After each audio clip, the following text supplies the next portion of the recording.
Hello दोस्तों, novel edit channel में आपका स्वागत है। आई होप आप लोग स्टोरी एंजॉय करेंगे। अध्याय 1421। साहिल और अमदी नहीं बोले। इस बीच गैलेक्सी बीस्ट्स ने भी अपनी मर्जी से बोलने की हिम्मत नहीं की। वे केवल साहिल के अनुरोध करने का शांति से इंतजार कर सकते थे। दृश्य 10 सेकंड तक शांत रहा। बेनिटो इस माहौल को बर्दाश्त नहीं कर सका। उसे लगा कि वह चुपचाप बैठकर अपनी मौत का इंतजार नहीं कर सकता, इसलिए उसे खुद को बचाना होगा। उसने अभी अभी अमदी को नाराज किया था और यहाँ तक कि उसका सोलबाउंड वेपन भी छीनना चाहता था। अमदी के चेहरे पर उपहास देखकर बेनिटो थोड़ा घबरा गया। साहिल और अमदी के अनुरोध का इंतजार करने के बजाय सक्रिय होना बेहतर होगा। उसने कई अन्य लेट और पीक रूलर रैंक वाले गैलेक्सी बीस्ट्स के साथ नज़रों का आदान प्रदान किया। उसने अपना इरादा बताने के लिए थोड़ा सिर हिलाया। प्रतिक्रिया मिलने के बाद बेनिटो ने अपना मन बना लिया। उसका शरीर अचानक हरकत में आ गया। बेनिटो के साथ संवाद करने वाले कई अन्य गैलेक्सी बीस्ट्स भी उसी समय चले। उनका लक्ष्य लूसियस और सर्पेंटाइन थे। ये दो लोग इस घटना के अपराधी थे। यदि ये दो लोग न होते तो वे यूनिवर्स एनफोर्सर को क्यों नाराज करते और अपनी वर्तमान स्थिति में होते। अब वह साहिल की क्षमा प्राप्त करने और अपनी जान बचाने के लिए केवल 9 हेडेड सरपेंट क्लैन का बलिदान दे सकता था। 7 या 8 गैलेक्सी बीस्ट्स ने मिलकर लूसियस और सर्पेंटाइन पर हमला किया। अचानक हुए हमले ने लूसियस और सर्पेंटाइन को अचंभे में डाल दिया। वे साहिल पर ध्यान केंद्रित करते रहे। उनके लिए साहिल सबसे बड़ा खतरा था। हालांकि उन्हें उम्मीद नहीं थी कि बेनिटो, जो जीवित रहने के लिए बेताब था, साहिल के कुछ कहने से पहले ही उसकी क्षमा पाने के लिए उन पर हमला कर देगा। शुक्र है कि वे इस पूरे समय तनाव में थे, इसलिए जब बेनिटो ने हमला किया तो वे पलटवार भी कर सके। हालांकि न केवल वे ताकत के मामले में अलग थे, बल्कि उनकी संख्या भी कम थी। बूम बूम बूम, पफ आ। बेनिटो, तुम कमीने, तुम एक भयानक मौत मरोगे। लूसियस ने अपने मुंह से खून थूकते हुए जोर से कोसा। हम्फ। लूसियस, 9 हेडेड सरपेंट क्लैन की मास्टर साहिल और मास्टर अमदी को नाराज करने की हिम्मत कैसे हुई?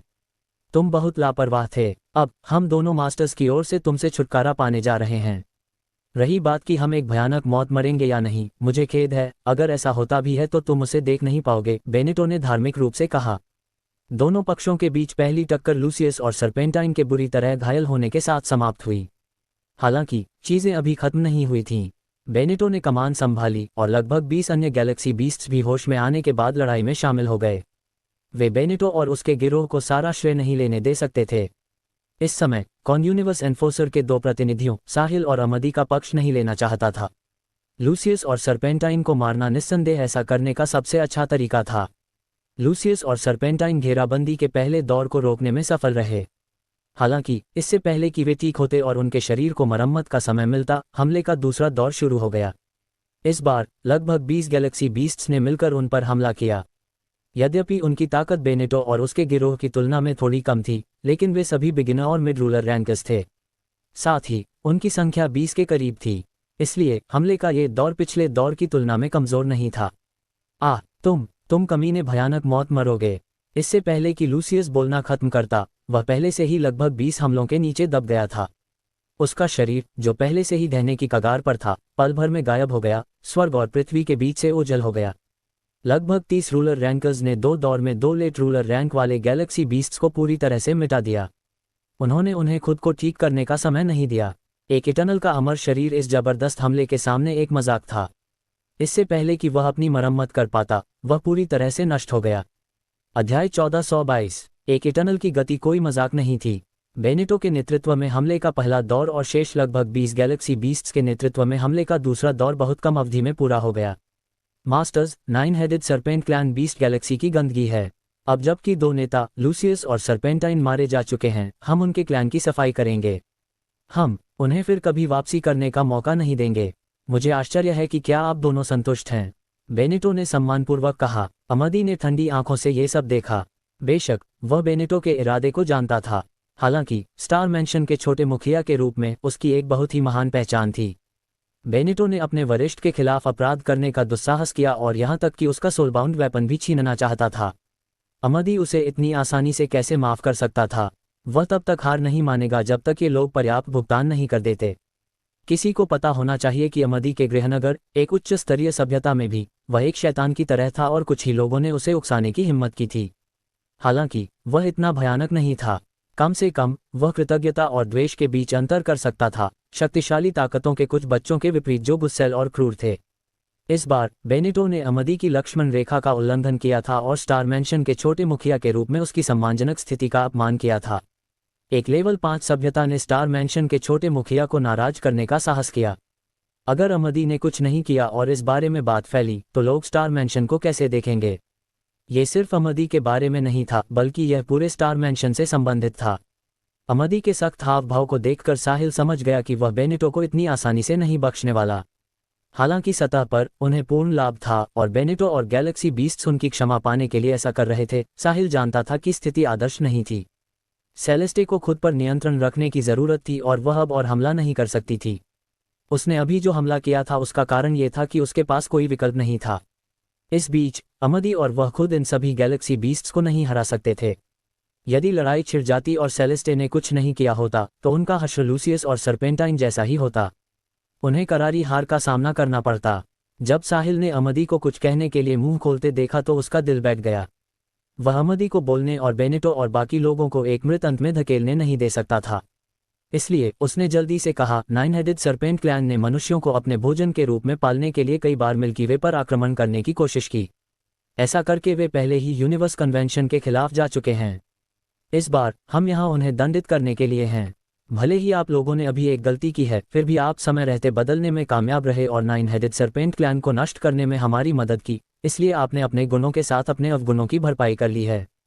अब हम बीस्ट गैलेक्सी को जवाबदेह नहीं ठहराएंगे। साहिल ने जो कहा उससे मौजूद गैलेक्सी बीस्ट्स में खुशी की लहर दौड़ गई।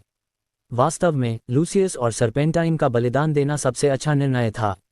उन्हें आखिरकार मास्टर साहिल से पावती मिल गई और वे अपनी जान भी बचा सके। धन्यवाद मास्टर साहिल। धन्यवाद मास्टर अमदी। उदार होने के लिए धन्यवाद। बीस्ट गैलेक्सी इसे हमेशा याद रखेगी और आपकी कृपा को कभी नहीं भूलेगी। बेनेटो खुशी से चिल्लाया। अमदी ने भौहें सिकुड़ी। जैसे ही वह बोलने वाला था साहिल ने उसे काट दिया। बहुत कम लोगों ने उसके बोलने के अधिकार को छीनने की हिम्मत की थी। अगर कोई और होता तो अमदी गुस्से में आ जाता। हालांकि वह अभी भी बेनेटो को बख्शने के लिए तैयार नहीं था, इसलिए उसने फिर से बोलने के लिए अपना मुंह खोला। इसके बावजूद साहिल फिर से बोला, अमदी, मामला सुलझ गया है, चलो चलें। मिस सेलेस्टे अभी भी हमारा इंतजार कर रही हैं। बोलने के बाद उसने अमदी के कंधे को थपथपाया, फिर मुड़ा और शानदार इमारत की ओर चल दिया। अमदी अकेला खड़ा रहा। वह नहीं जानता था कि उसे रुकना चाहिए या जाना चाहिए। अंत में वह केवल लाचारी में अपना सिर हिला सका। जल्द ही वह साहिल के पीछे हो लिया और जाने के लिए मुड़ गया। उसने पाया कि इस निम्न स्तरीय सभ्यता ने उसके स्वभाव को बहुत वश में कर लिया था। विदाई मास्टर्स, विदाई यूनिवर्स एनफोर्सर। सभी गैलेक्सी बीस्ट्स एक साथ उत्साह से चिल्लाए। उन्होंने सोचा कि उन्होंने आखिरकार दुर्भाग्य के इन अग्रदूतों को विदा कर दिया है। अध्याय 1423। साहिल विशाल कछुए की पीठ पर बनी इमारत में वापस लौट आया। सीलिया और अन्य सभी ने उसकी ओर चिंतित नजरें डालीं। सब लोग, इतना परेशान होने की जरूरत नहीं है, मैं ठीक हूँ।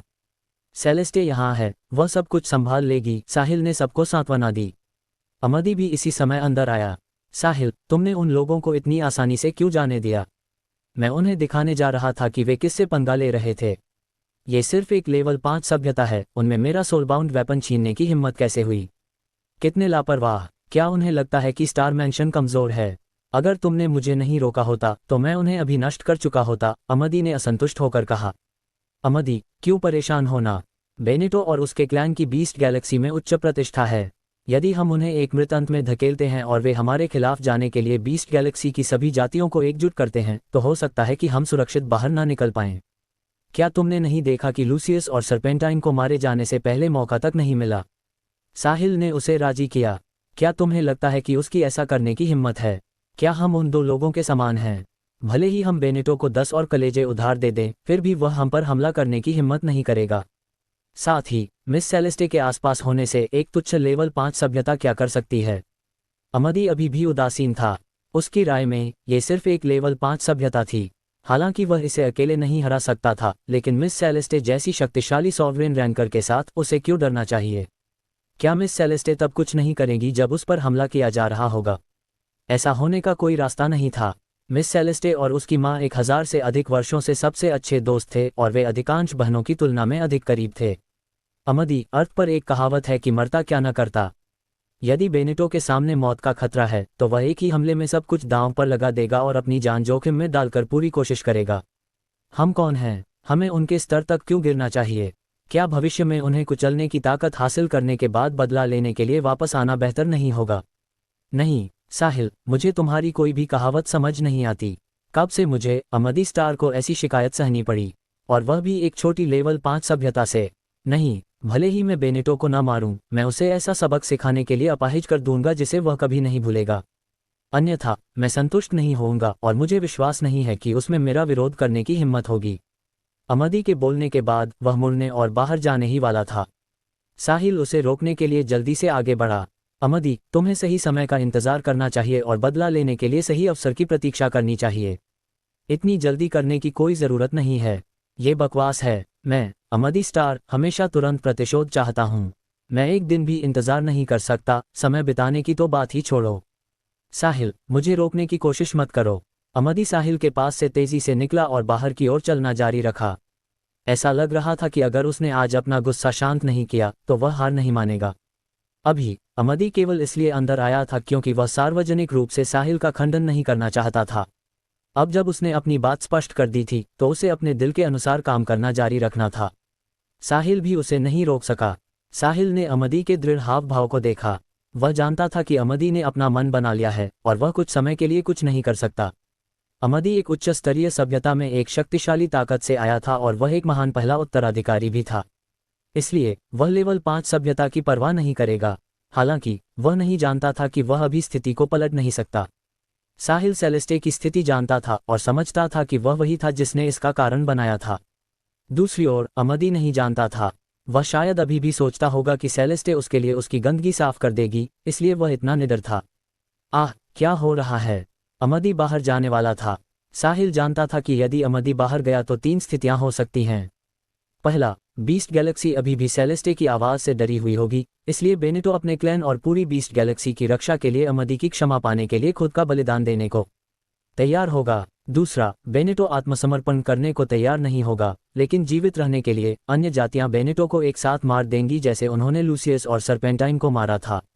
तीसरा, बेनेटो बीस्ट गैलेक्सी की सभी जातियों को एकजुट करेगा और वापस लड़ेगा, भले ही इसका मतलब उसकी मौत हो। ईमानदारी से कहूं तो साहिल को लगा कि पहली और दूसरी स्थिति की सबसे अधिक संभावना थी।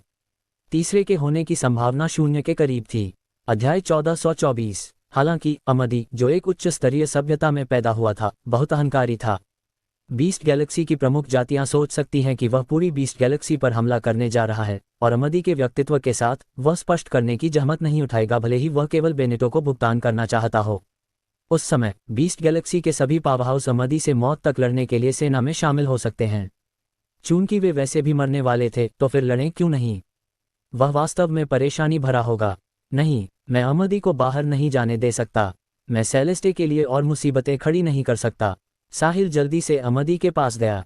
अमदी ने सोचा कि साहिल उसे फिर से रोकने वाला है और बस मना करना चाहता था। अप्रत्याशित रूप से साहिल ने शांति से कहा, अमदी, सेलेस्टे की स्थिति अब थोड़ी चिंताजनक है। चलो उसकी परेशानियां न बढ़ाएं, वरना अगर हम अपनी गंदगी खुद साफ नहीं कर पाए तो वह पागल हो जाएगी।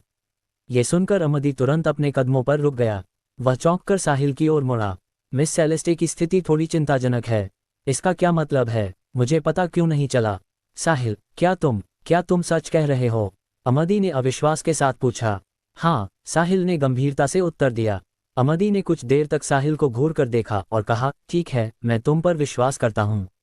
बोलना खत्म करने के बाद अमदी ने आगे बढ़ना बंद कर दिया। इसके बजाय वह मुड़ा और अंदर चला गया।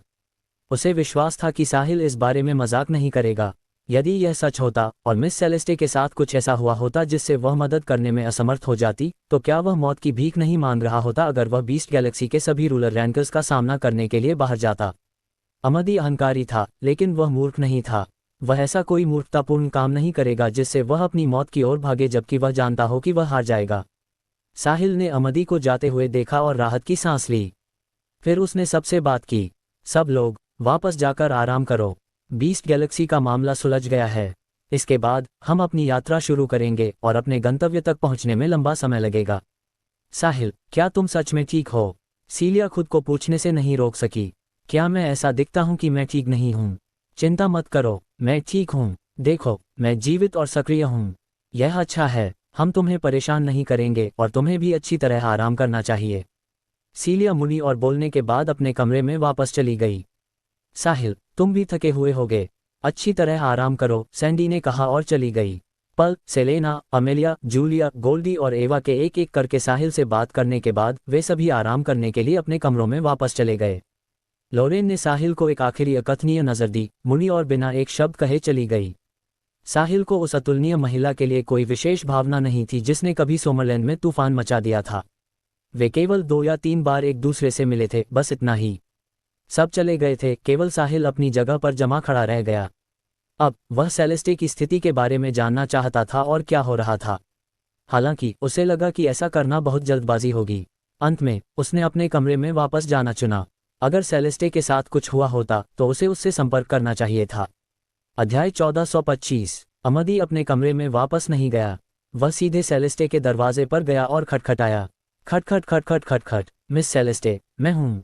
अमदी बोला। वह यहाँ मिस सेलेस्टे के साथ क्या गलत है ये पता लगाने के लिए आया था। यह कोई मजाक नहीं था। मिस सेलेस्टे की ताकत के साथ कोई समस्या कैसे हो सकती थी। अमदी नहीं जानता था कि क्या हुआ था और वह समझ नहीं पा रहा था कि सॉवरेन रैनकर को चिंताजनक स्थिति में डालने के लिए क्या करना होगा। जल्द ही कमरे से सेलेस्टे की आवाज़ आई। अमदी, क्या बात है? सेलेस्टे ने पूछा। मिस सेलेस्टे, मुझे आपसे बात करने की ज़रूरत है। मैं हमारे सामान्य स्थान पर आपका इंतज़ार करूंगा, अमदी ने कहा। वह जानता था कि पुरुषों को सेलेस्टे के कमरे में प्रवेश करने की अनुमति नहीं थी। आमतौर पर वे अन्य कमरों में बातचीत करते थे। इस प्रकार सेलेस्टे को दरवाज़ा खोलने के लिए कहने के बजाय उसने कहा कि वह उनके सामान्य स्थान पर प्रतीक्षा करेगा। अमदी, अगर तुम्हें कुछ कहना है तो यहीं कह दो। यहाँ, हाँ, यहाँ सुविधाजनक नहीं है, चलिए हमारे सामान्य स्थान पर चलते हैं। नहीं, बस मुझे यहीं बताओ, कोई तुम्हें नहीं सुनेगा। अमदी का दिल बैठ गया। वह जानता था कि मिस सेलेस्टे के साथ कुछ गलत था। अतीत में जब उसने मिस सेलेस्टे से कुछ मांगा था तो वह हमेशा उसे पहले इंतजार करने के लिए कहती थी और फिर बाद में पहुंचती थी। हालांकि इस बार उसने उसे यही बताने के लिए कहा। इसके अलावा उसकी आवाज़ अत्यावश्यक लग रही थी। ये कैसे हो सकता है? क्या हुआ? मिस सेलेस्टे, मैंने साहिल से सुना है कि आप ठीक महसूस नहीं कर रही हैं। मैं देखने आया हूं कि आपके साथ क्या गलत है। क्या मैं आपके लिए कुछ कर सकता हूं? जब मैं इस बार घर से निकला था तो मेरी माँ ने मेरे लिए बहुत सारी कीमती दवाइयाँ तैयार की थीं। बाहर आइए और देखिए कि क्या आपको किसी चीज़ की ज़रूरत है। अमदी ने इधर उधर की बातें नहीं की या जांच पड़ताल नहीं की, बल्कि सीधे अपने मन की बात कही। सेलेस्टे ने उसे बड़ा होते देखा था, तो उनके रिश्ते के साथ शिष्टाचार की कोई आवश्यकता नहीं थी। उसे बस वही कहना था जो उसे कहना था। कमरे के अंदर सेलेस्टे कुछ देर चुप रही। फिर उसने कहा, अमदी, तुम्हारी दयालुता के लिए धन्यवाद। साहिल सही कह रहा है, मेरे शरीर के साथ कुछ सही नहीं है और मैं फिलहाल किसी दुश्मन से नहीं लड़ सकती। हालांकि अगर मैं इरिडेसेंट सेक्ट वापस जाती हूं तो मैं ठीक हो जाऊंगी। तुम्हारी दवा मुझ पर काम नहीं करेगी। वापस जाओ, मुझे अब कोई गंभीर समस्या नहीं है। उसके शरीर के साथ कुछ सही नहीं है। एक इटर्नल रियल सॉवरेन रैंकर के रूप में वह इस निम्न स्तरीय सभ्यता में अजेय है। तो यह बाहरी कारकों के कारण नहीं हो सकता। जहां तक आंतरिक कारकों की बात है, अमदी ने अचानक एक संभावना के बारे में सोचा। उसे याद आया कि उसकी माँ ने उसे क्या बताया था। मिस सेलेस्टे की काया अलग है। क्या उसके साथ कुछ हुआ? ये संभव है। हालांकि वह इस बारे में कुछ नहीं कर सकता था। मिस सेलेस्टे इसे खुद ही सुलझा सकती थी। यहाँ कोई भी उसकी मदद नहीं कर सकता था। अमदी को नहीं पता था कि साहिल कर सकता है, और वह भी उन साधनों के माध्यम से जिनसे अनगिनत पुरुष ईर्ष्या करेंगे। यह अज्ञात था कि अमदी क्या भाव दिखाएगा जब वह समझ जाएगा कि उसकी सबसे सम्मानित मिस सेलेस्टे उस शर्मनाक तरीके से साहिल से जुड़ गई थी। इस समय अमदी के मन में एक और सवाल आया। मिस सेलेस्टे के शरीर के साथ कुछ सही नहीं है। यहाँ तक कि मेरे जैसे उसके सबसे करीबी भतीजे को भी नहीं पता था, तो साहिल को कैसे पता चला? साथ ही ऐसा लगता है कि वह लंबे समय से जानता है। मिस सेलेस्टे के पास केवल साहिल को बताने का कोई कारण नहीं है, लेकिन मुझे नहीं। अध्याय 1426। जब मैं अर्थ के चारों ओर घूम रहा था तब क्या हुआ था? क्या वे कोई रहस्य साझा करते हैं? कोई रास्ता नहीं, कोई रास्ता नहीं, असंभव। अमदी ने अपने सिर के उन गंदे विचारों को दूर करने की कोशिश करने के लिए अपना सिर हिलाया। दोनों एक दूसरे को कितने समय से जानते हैं। वे दोनों ताकत, पहचान और स्थिति के मामले में कोसों दूर हैं। उनके बीच उस तरह का रहस्य कैसे हो सकता है? लेकिन क्या होगा अगर? अमदी खुद को सोचने से नहीं रोक सका।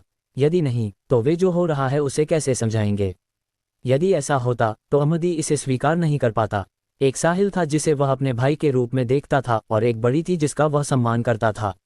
यदि वे दोनों मैथुन करते तो क्या सब कुछ गड़बड़ नहीं हो जाता? तब मैं साहिल को कैसे संबोधित करूंगा? क्या मुझे उसे अपना भाई कहना चाहिए या चाचा? भले ही साहिल रहस्यमयी था और वह स्टार ऑब्जर्वेशन स्किल से प्रतिरक्षित था, अमदी देख सकता था कि वह चाहे कुछ भी हो, सेलेस्टे के लिए कोई मुकाबला नहीं था। किसी को याद रखना चाहिए कि उन 1000 वर्षों के दौरान सेलेस्टे ने कितने बड़े लोगों को अस्वीकार कर दिया था।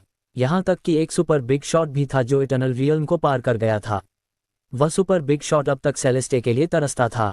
वह अक्सर सार्वजनिक कार्यक्रमों में प्रत्यक्ष और अप्रत्यक्ष रूप से कहता था कि उसकी पहली पत्नी का स्थान हमेशा सेलेस्टे का ही रहेगा। शुक्र है कि सेलेस्टे इरिडेसेंट सेक्ट से थी और वह संप्रदाय की पिछली 7 पुजारिनों की मुखिया भी थी। यदि उसके पीछे इतनी शक्तिशाली ताकत नहीं होती तो वह बहुत पहले ही उस सुपर बिग शॉट द्वारा उसकी पहली पत्नी बनने के लिए अगवा कर ली गई होती। सेलेस्टे ने ऐसे किरदार को भी ठुकरा दिया था। साहिल एक निम्न स्तरीय सभ्यता से आया था और वह सिर्फ एक बिगिनर रूलर रैंकर था, तो वह सेलेस्टे के साथ संबंध रखने वाला कौन था? स्पष्ट रूप से कहें तो उसके पास इसके बारे में कल्पना करने की योग्यता भी नहीं थी। भले ही साहिल एक प्रतिभाशाली और पागल था, क्या वह 100% आश्वस्त था कि वह इटर्नल रियल्म को पार कर जाएगा? साहिल के अलावा अमदी के गृहनगर के सबसे प्रसिद्ध पागल भी यह कहने की हिम्मत नहीं करेंगे कि उन्हें इटर्नल रियल्म से आगे जाने और दूसरे क्षेत्र में कदम रखने का पूरा भरोसा है। यदि साहिल कभी इटर्नल रियल्म को पार नहीं करता तो उसे इस रिश्ते को साझा करने का अधिकार नहीं होता। अमदी अपने सिर की बकवास को खारिज करने के बाद होश में आया। वह इस बारे में सेलेस्टे से पूछना चाहता था, लेकिन उसने हिम्मत नहीं की। अंत में उसने कहा, मिस सेलेस्टे, अगर ऐसा है तो मैं वापस जाऊंगा। आपको अच्छी तरह आराम करना चाहिए। अगर आपको कुछ चाहिए तो मुझे बुला लीजिएगा। ठीक है, सेलेस्टे ने जवाब दिया और अब कुछ नहीं कहा। अमदी कुछ देर और दरवाजे पर खड़ा रहा। वह सेलेस्टे की मदद करने का कोई तरीका नहीं सोच सका। साथ ही उसने अपने सिर के सवाल को भी नहीं पूछा, इसलिए अंततः वह केवल लाचार होकर ही जा सका। लाल कमरे के अंदर अमदी के जाने के बाद सेलेस्टे ने राहत की सांस ली।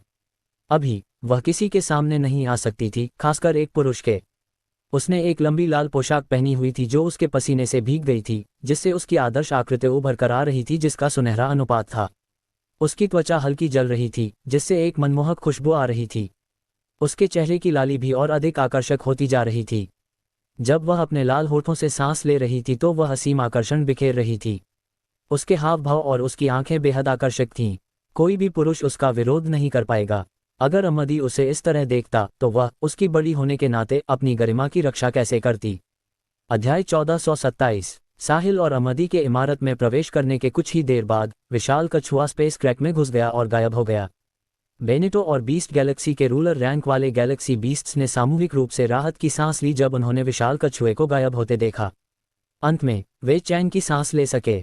यदि यूनिवर्स एनफोर्सर नहीं जाता तो वे लगातार कांटों पर होते। सेलेस्टे के उस दफा हो जाओ ने उन्हें बहुत डरा दिया था। उसकी आवाज़ ने लगभग 30 रूलर रैंकर्स को सीधे घायल कर दिया, जिससे वे अपनी इटर्नल गोल्डन बॉडीज को बनाए रखने में असमर्थ हो गए। इस तरह की ताकत बस चौंकाने वाली थी। वास्तव में भले ही अमदी फिर से बाहर आता और अपना गुस्सा निकालने के लिए बेनेटो को मारना चाहता, कोई भी गैलेक्सी बीस्ट बेनेटो की मदद करने के लिए आगे नहीं आता जब तक कि वह अपनी जुबान पर लगाम रखता और इन गैलेक्सी बीस्ट्स को यह नहीं सोचने देता कि वह पूरी बीस्ट गैलेक्सी को नष्ट करना चाहता है। यहाँ तक कि टायरेंट रेक्स क्लैन अपनी जाति को बचाने के लिए बेनेटो को व्यक्तिगत रूप से अमदी को सौंप देता। यूनिवर्स एनफोर्सर की ऐसी ही निवारक शक्ति थी।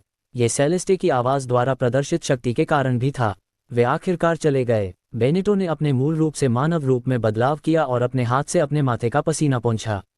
इस समय उनका चेहरा पीला पड़ गया था। वह जाहिर तौर पर डरा हुआ था। उसे डर था कि अमदी आगे भी परेशानी खड़ी करता रहेगा। उसने यहाँ तक कहा था कि वह अमदी को मारने वाला है और उसके सोलबाउंड ग्लव्स ले लेगा। किसे पता था कि अमदी अचानक यूनिवर्स एनफोर्सर का प्रतिनिधि बन जाएगा? क्या वह शेर की मांद में दाढ़ी नहीं बना रहा था? बेनेटो जो नहीं जानता था वह ये था कि अमदी भी एक यूनिवर्स एनफोर्सर था, लेकिन उसे अभी ये दर्जा मिला ही था और वह अभी भी अपनी इंटर्नशिप कर रहा था। इसलिए वह केवल सेलेस्टे के साथ ही बाहर आ सकता था। अपनी वर्तमान ताकत के साथ यूनिवर्स एनफोर्सर के रूप में अकेले कार्यों को करने के लिए यह पर्याप्त नहीं होगा।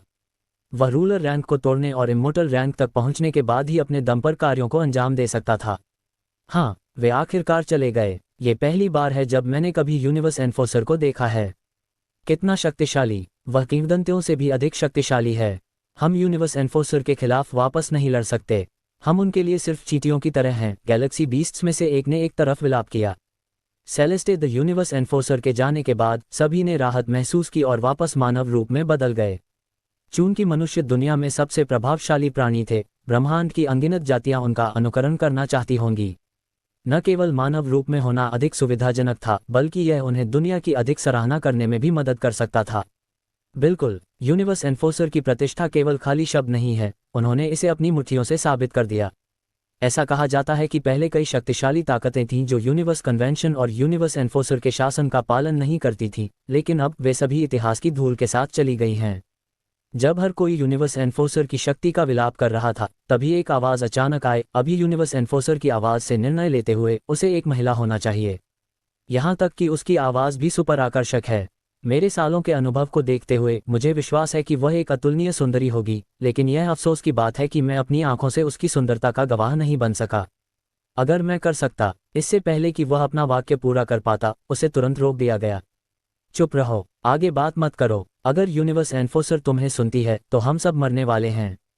अगर तुम मरना चाहते हो तो सबको अपने साथ मत घसीटो, कुछ गैलेक्सी बीस्ट्स आतंक में चिल्लाए। तुम किस बात से डर रहे हो? यूनिवर्स एनफोर्सर कोई भगवान नहीं है। वह कैसे जान सकती है कि हम हर समय क्या बात कर रहे हैं और क्या कर रहे हैं? इसके अलावा स्पेस क्रैक में उस विशाल कछुए की गति के साथ मेरा अनुमान है कि वे पहले ही बीस्ट गैलेक्सी छोड़ चुके हैं, आवाज़ ने उदासीनता से कहा। आवाज़ का मालिक एक छोटा, झुका हुआ, मैला-कुला बूढ़ा व्यक्ति था जिसके बाल बिखरे हुए थे और दाढ़ी नहीं बनी हुई थी। उसके चेहरे पर एक रद्दी सा भाव भी था। कोई कभी नहीं बता सकता था कि वह एक रूलर रैंकर था। पीक रूलर रैंकर की तो बात ही छोड़िए। अध्याय 1428। ये समझना कठिन था कि ऐसा व्यक्ति पीक रूलर रैंक तक कैसे पहुंच सकता है। इस फूहड़ बूढ़े की उत्पत्ति सरल नहीं थी। वह बीस्ट गैलेक्सी में दूसरे स्थान पर रहने वाले सिल्वर स्नेक क्लैन से आया था। उसका नाम डार्वी था। जो लोग उसी रैंक और उसके जैसी ताकत के थे, वे उसे हॉर्नडॉग कहते थे। पूरी बीस्ट गैलेक्सी में सिल्वर स्नेक क्लैन केवल टायरेंट रेक्स क्लैन के बाद दूसरे स्थान पर था। ये भी एक बहुत ही खास जाति थी। जहां तक इसके कितना खास होने की बात है, कोई उसकी बातों से धुंधला अंदाजा लगा सकता था। यूनिवर्स एनफोर्सर अभी कुछ समय पहले ही गया था। उसकी पीठ पीछे उसके बारे में ऐसी बातें करने की हिम्मत किसकी होगी? रुको रुको, तुम विकृत व्यक्ति, तुम बहुत साहसी हो। तुम्हारी यूनिवर्स एनफोर्सर के बारे में कल्पना करने की हिम्मत कैसे हुई? क्या तुम्हारी मरने की इच्छा है? हम कैसे पता लगा सकते हैं कि यूनिवर्स एनफोर्सर के मन में क्या है? वह शायद अभी सुन रही होगी और बस खुद को दिखा नहीं रही होगी। तुम बिना किसी बात के हंगामा कर रहे हो। अगर वह मुझे सुन सकती थी तो वह बाहर आकर मुझे मारकर क्यों नहीं गई? अगर मैं उसका असली चेहरा देख पाता तो मैं बिना किसी अफसोस के मर जाता। मैं वास्तव में देखना चाहता हूं कि क्या वह मेरी कल्पना से मेल खाती है। यदि ऐसा है तो मुझे खुशी होगी, भले ही वह उसके साथ अंतरंग होने के बाद मुझे कुचल दे। डार्वी ने अपने चेहरे पर नशे का भाव लिए हुए कहा। धिक्कार है हॉर्नडॉग, तुम पूरी तरह से विकृत हो। मैं तुम्हें समझ नहीं सकता। इसे छोड़ो, इसे छोड़ो। मैं उसे नाराज नहीं कर सकता, इसलिए मैं बस चला जाऊंगा। सब लोग, अपनी सुरक्षा के खातिर मैं पहले निकल जाऊंगा।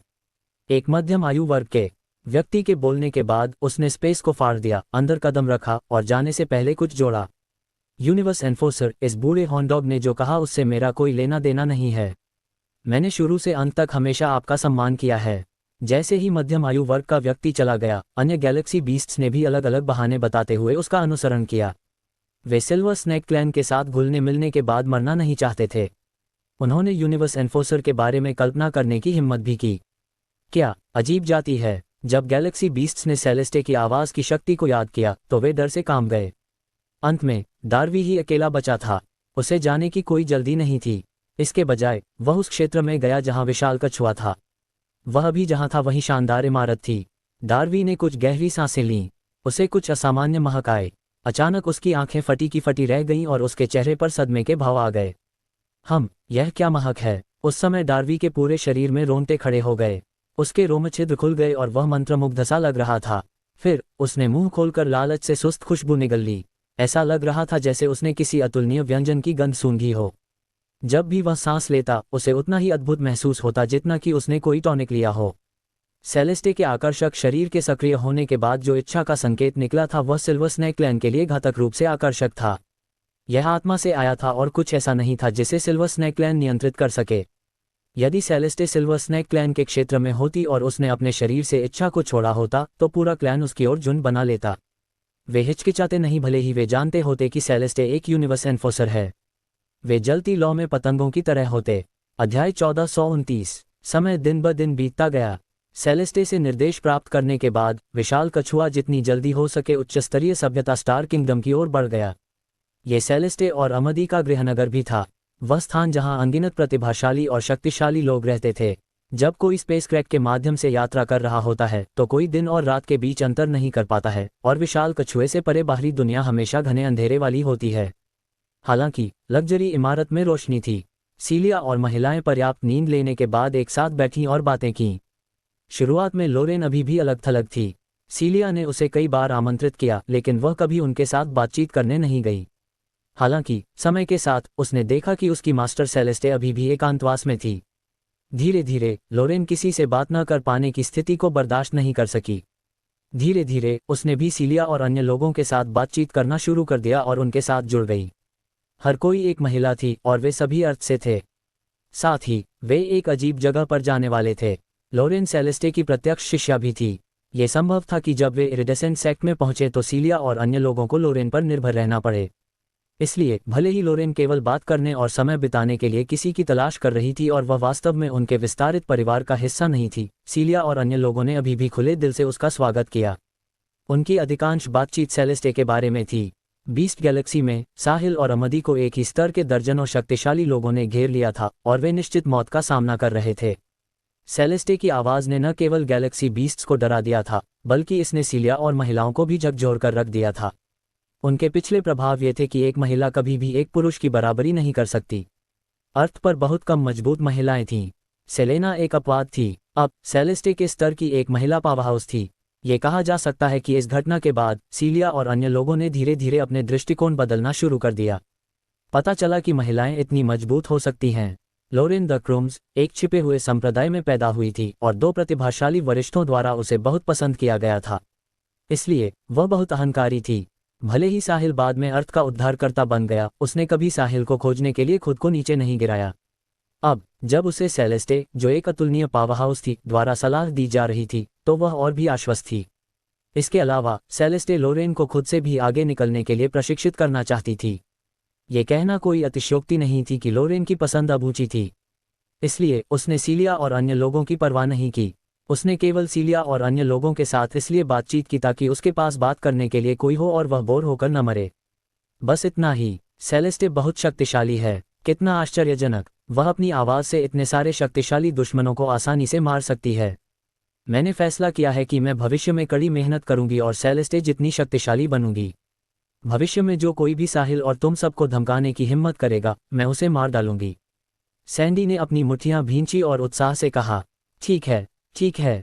फिर तुम्हें कड़ी मेहनत करनी होगी और हम भविष्य में तुम्हारी सुरक्षा पर भरोसा करेंगे। सीलिया ने सैंडी के सिर को थपथपाया और मुस्कुराहट के साथ जवाब दिया।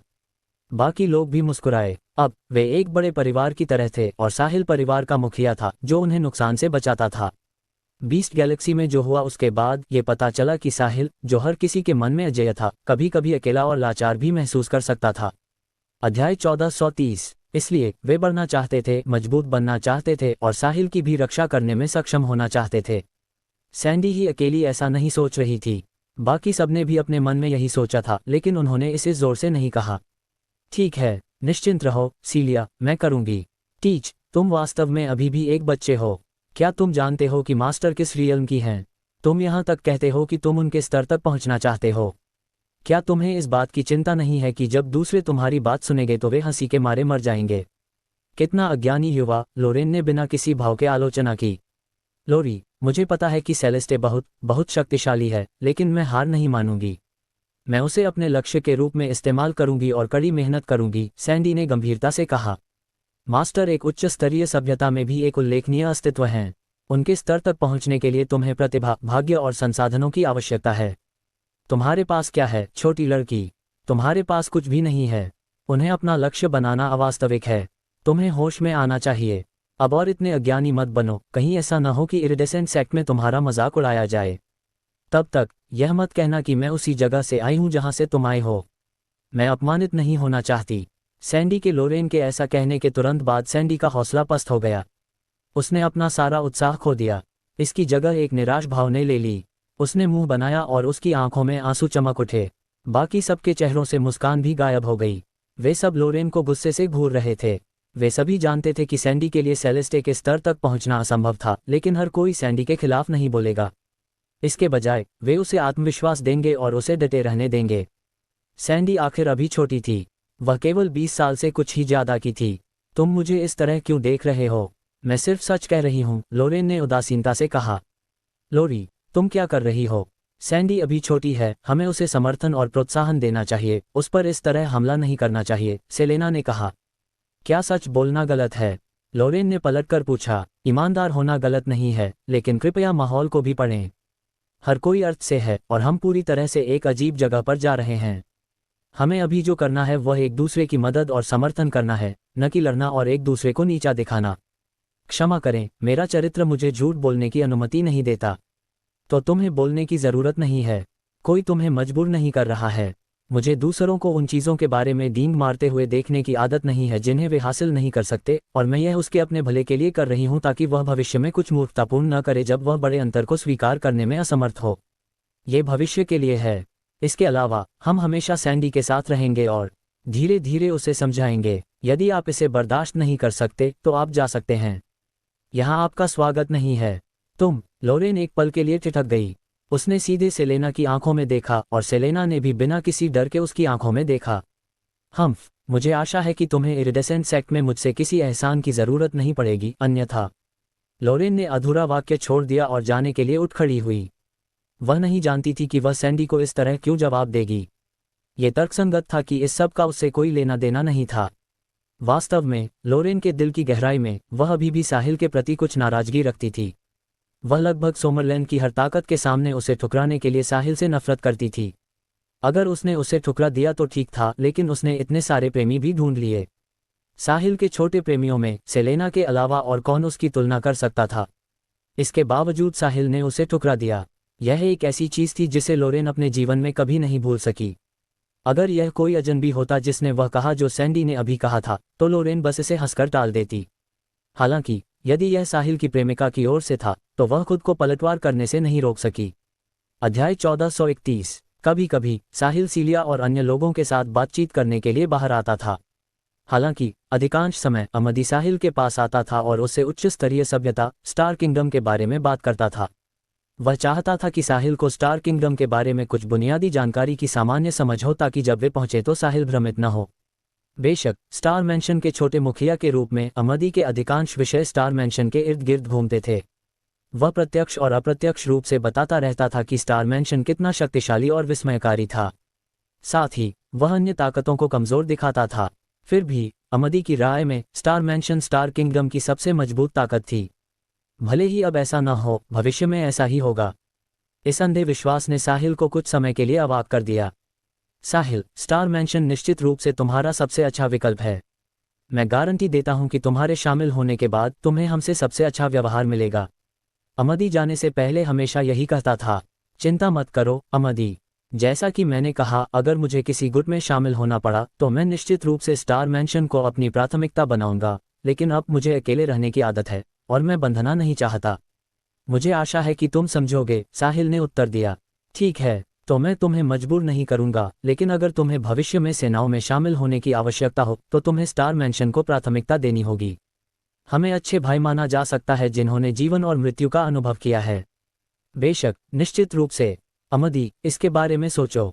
स्टार किंगडम जाने से पहले मैं तुम्हें और सेलेस्टे को जान गया। इरिडेसेंट सेक्ट जहां सेलेस्टे स्थित है, पुरुषों को स्वीकार नहीं करता है। इसलिए यदि आवश्यक हुआ तो मैं निश्चित रूप से स्टार मैंशन में शामिल होना चुनूंगा, क्योंकि जैसा कि तुमने कहा, हम भाई हैं जिन्होंने जीवन और मृत्यु का अनुभव किया है। चूंकि तुमने ये कहा है, मैं अधिक सहज महसूस कर रहा हूं। तुम्हें पहले आराम करना चाहिए और मैं चलता हूं। अपना ख्याल रखना अमदी। अमदी चला गया। उसे विश्वास था कि एक बार जब वे स्टार किंगडम पहुंच जाएंगे तो साहिल उसके पास आएगा और कुछ ही समय में स्टार मैंशन में शामिल हो जाएगा। रही बात साहिल ने जो कहा कि वह बंधना नहीं चाहता, वह एक कल्पना थी। बेशक, शामिल होने के बाद स्टार मैंशन के नियमों का पालन करना पड़ता था। ये केवल स्टार मैंशन के लिए अद्वितीय नहीं था। मानदंडों या मानकों के बिना कुछ भी हासिल नहीं किया जा सकता था। प्रत्येक ताकत के अपने लोगों को नियंत्रित करने के लिए अपने अनूठे नियम होते थे। साहिल चाहे जिस भी ताकत में शामिल हो जाए, वह वैसा ही होगा। उसकी स्थिति और ताकत जितनी अधिक होगी, उस पर उतनी ही कम पाबंदियां होंगी। उदाहरण के लिए, इरिडेसेंस एक्ट पुरुषों को स्वीकार नहीं करता था। यह इरिडेसेंस एक्ट के पूर्वजों द्वारा निर्धारित नियम था। एक व्यक्ति के कारण उस नियम को बदलना असंभव था। भले ही साहिल की असाधारण प्रतिभा ने सेलेस्टे को चौंका दिया था, फिर भी इरिडेसेंस एक्ट उसे स्वीकार नहीं करता। स्टार मैंशन के छोटे मुखिया के रूप में अमदी साहिल को बहुत अधिक अधिकार नहीं दे सकता था। साहिल को धीरे धीरे अपनी प्रतिभा और ताकत उनके सामने कदम दर कदम प्रकट करने की आवश्यकता थी। यदि साहिल प्रतिबंधित नहीं होना चाहता था जैसा कि उसने कहा था, तो वह इसे केवल तभी महसूस कर सकता था जब उसकी ताकत उस बिंदु तक पहुंच जाए जहां वह नियम बनाने वाला बन सके। अन्यथा स्वतंत्र और अप्रतिबंधित होना आसान नहीं होगा। स्टार किंगडम में किसी के लिए एक मजबूत बैकअप के बिना अपने दम पर कुछ भी हासिल करना अवास्तविक होगा। कुछ ही स्टार किंगडम के गरीब परिवारों से आए थे, लेकिन वे बहुत कम और दूर दराज के थे। भले ही वे होते, वे अंततः आगे बढ़ने के लिए बड़ी ताकतों में शामिल हो जाते। अमदी को यकीन था कि साहिल निकट भविष्य में स्टार मैंशन में शामिल हो जाएगा, और इसके पीछे एक और महत्वपूर्ण कारण था। इरिडेसेंस एक्ट में इस साल 7 में से 5 हाई प्रीस्टेसेस दिखाई दी थीं। दूसरे शब्दों में, यदि उन्हें 2 और मिल गई तो 7 हाई प्रीस्टेसेस होंगी। शेष 2 स्थानों के कारण अनगिनत स्टार किंगडम ताकतों को अपनी मौत तक लड़ना पड़ा। हर कोई अपने लोगों को भेजने और इरिडेसेंस एक्ट की 7 हाई प्रीस्टेसेस में से एक बनने की कोशिश करना चाहता था। इस तरह न केवल वे इरिडेसेंस एक्ट के साथ अच्छे संबंध बना सकते थे, बल्कि वे अनगिनत संसाधन भी प्राप्त कर सकते थे और 7 हाई प्रीस्टेसेस में से एक के रूप में असीमित भविष्य की उपलब्धियां हासिल कर सकते थे। अध्याय 1432। हालांकि इरिडेसेंस एक्ट की 7 हाई प्रीस्टेसेस में से एक बनना आसान नहीं था। इसके लिए प्रतिभा, भाग्य और लुक्स की आवश्यकता थी। ये 7 लोग पूरे इरिडेसेंस एक्ट के चेहरे का प्रतिनिधित्व करते थे। चूंकि सेलेस्टे ने लोरेन को अपनी शिष्या के रूप में लिया था, इसलिए एक स्थान मूल रूप से उसका था। एक और स्थान था, और यदि अमदी ने सही अनुमान लगाया तो वह सेलेना का होना चाहिए। वह साहिल की कई छोटी प्रेमियों में से एक थी। यदि सेलेना इरिडेसेंस एक्ट की 7 हाई प्रीस्टेसेस में से एक बन गई, तो चाहे वह कहीं से भी आई हो या उसकी पृष्ठभूमि कुछ भी हो, वह निश्चित रूप से एक ऐसी महिला बन जाएगी जिसे हर कोई सम्मान से देखेगा। इसके अलावा उसका भविष्य भी उज्ज्वल होगा। यदि साहिल ने कड़ी मेहनत नहीं की और प्रगति नहीं की, तो इस बात की कोई निश्चितता नहीं थी कि सेलेना उसे भविष्य में भी पसंद करेगी। उसके अलावा साहिल की बाकी प्रेमी भी आश्चर्यजनक थीं। उनमें से कुछ काफ़ी प्रतिभाशाली थीं।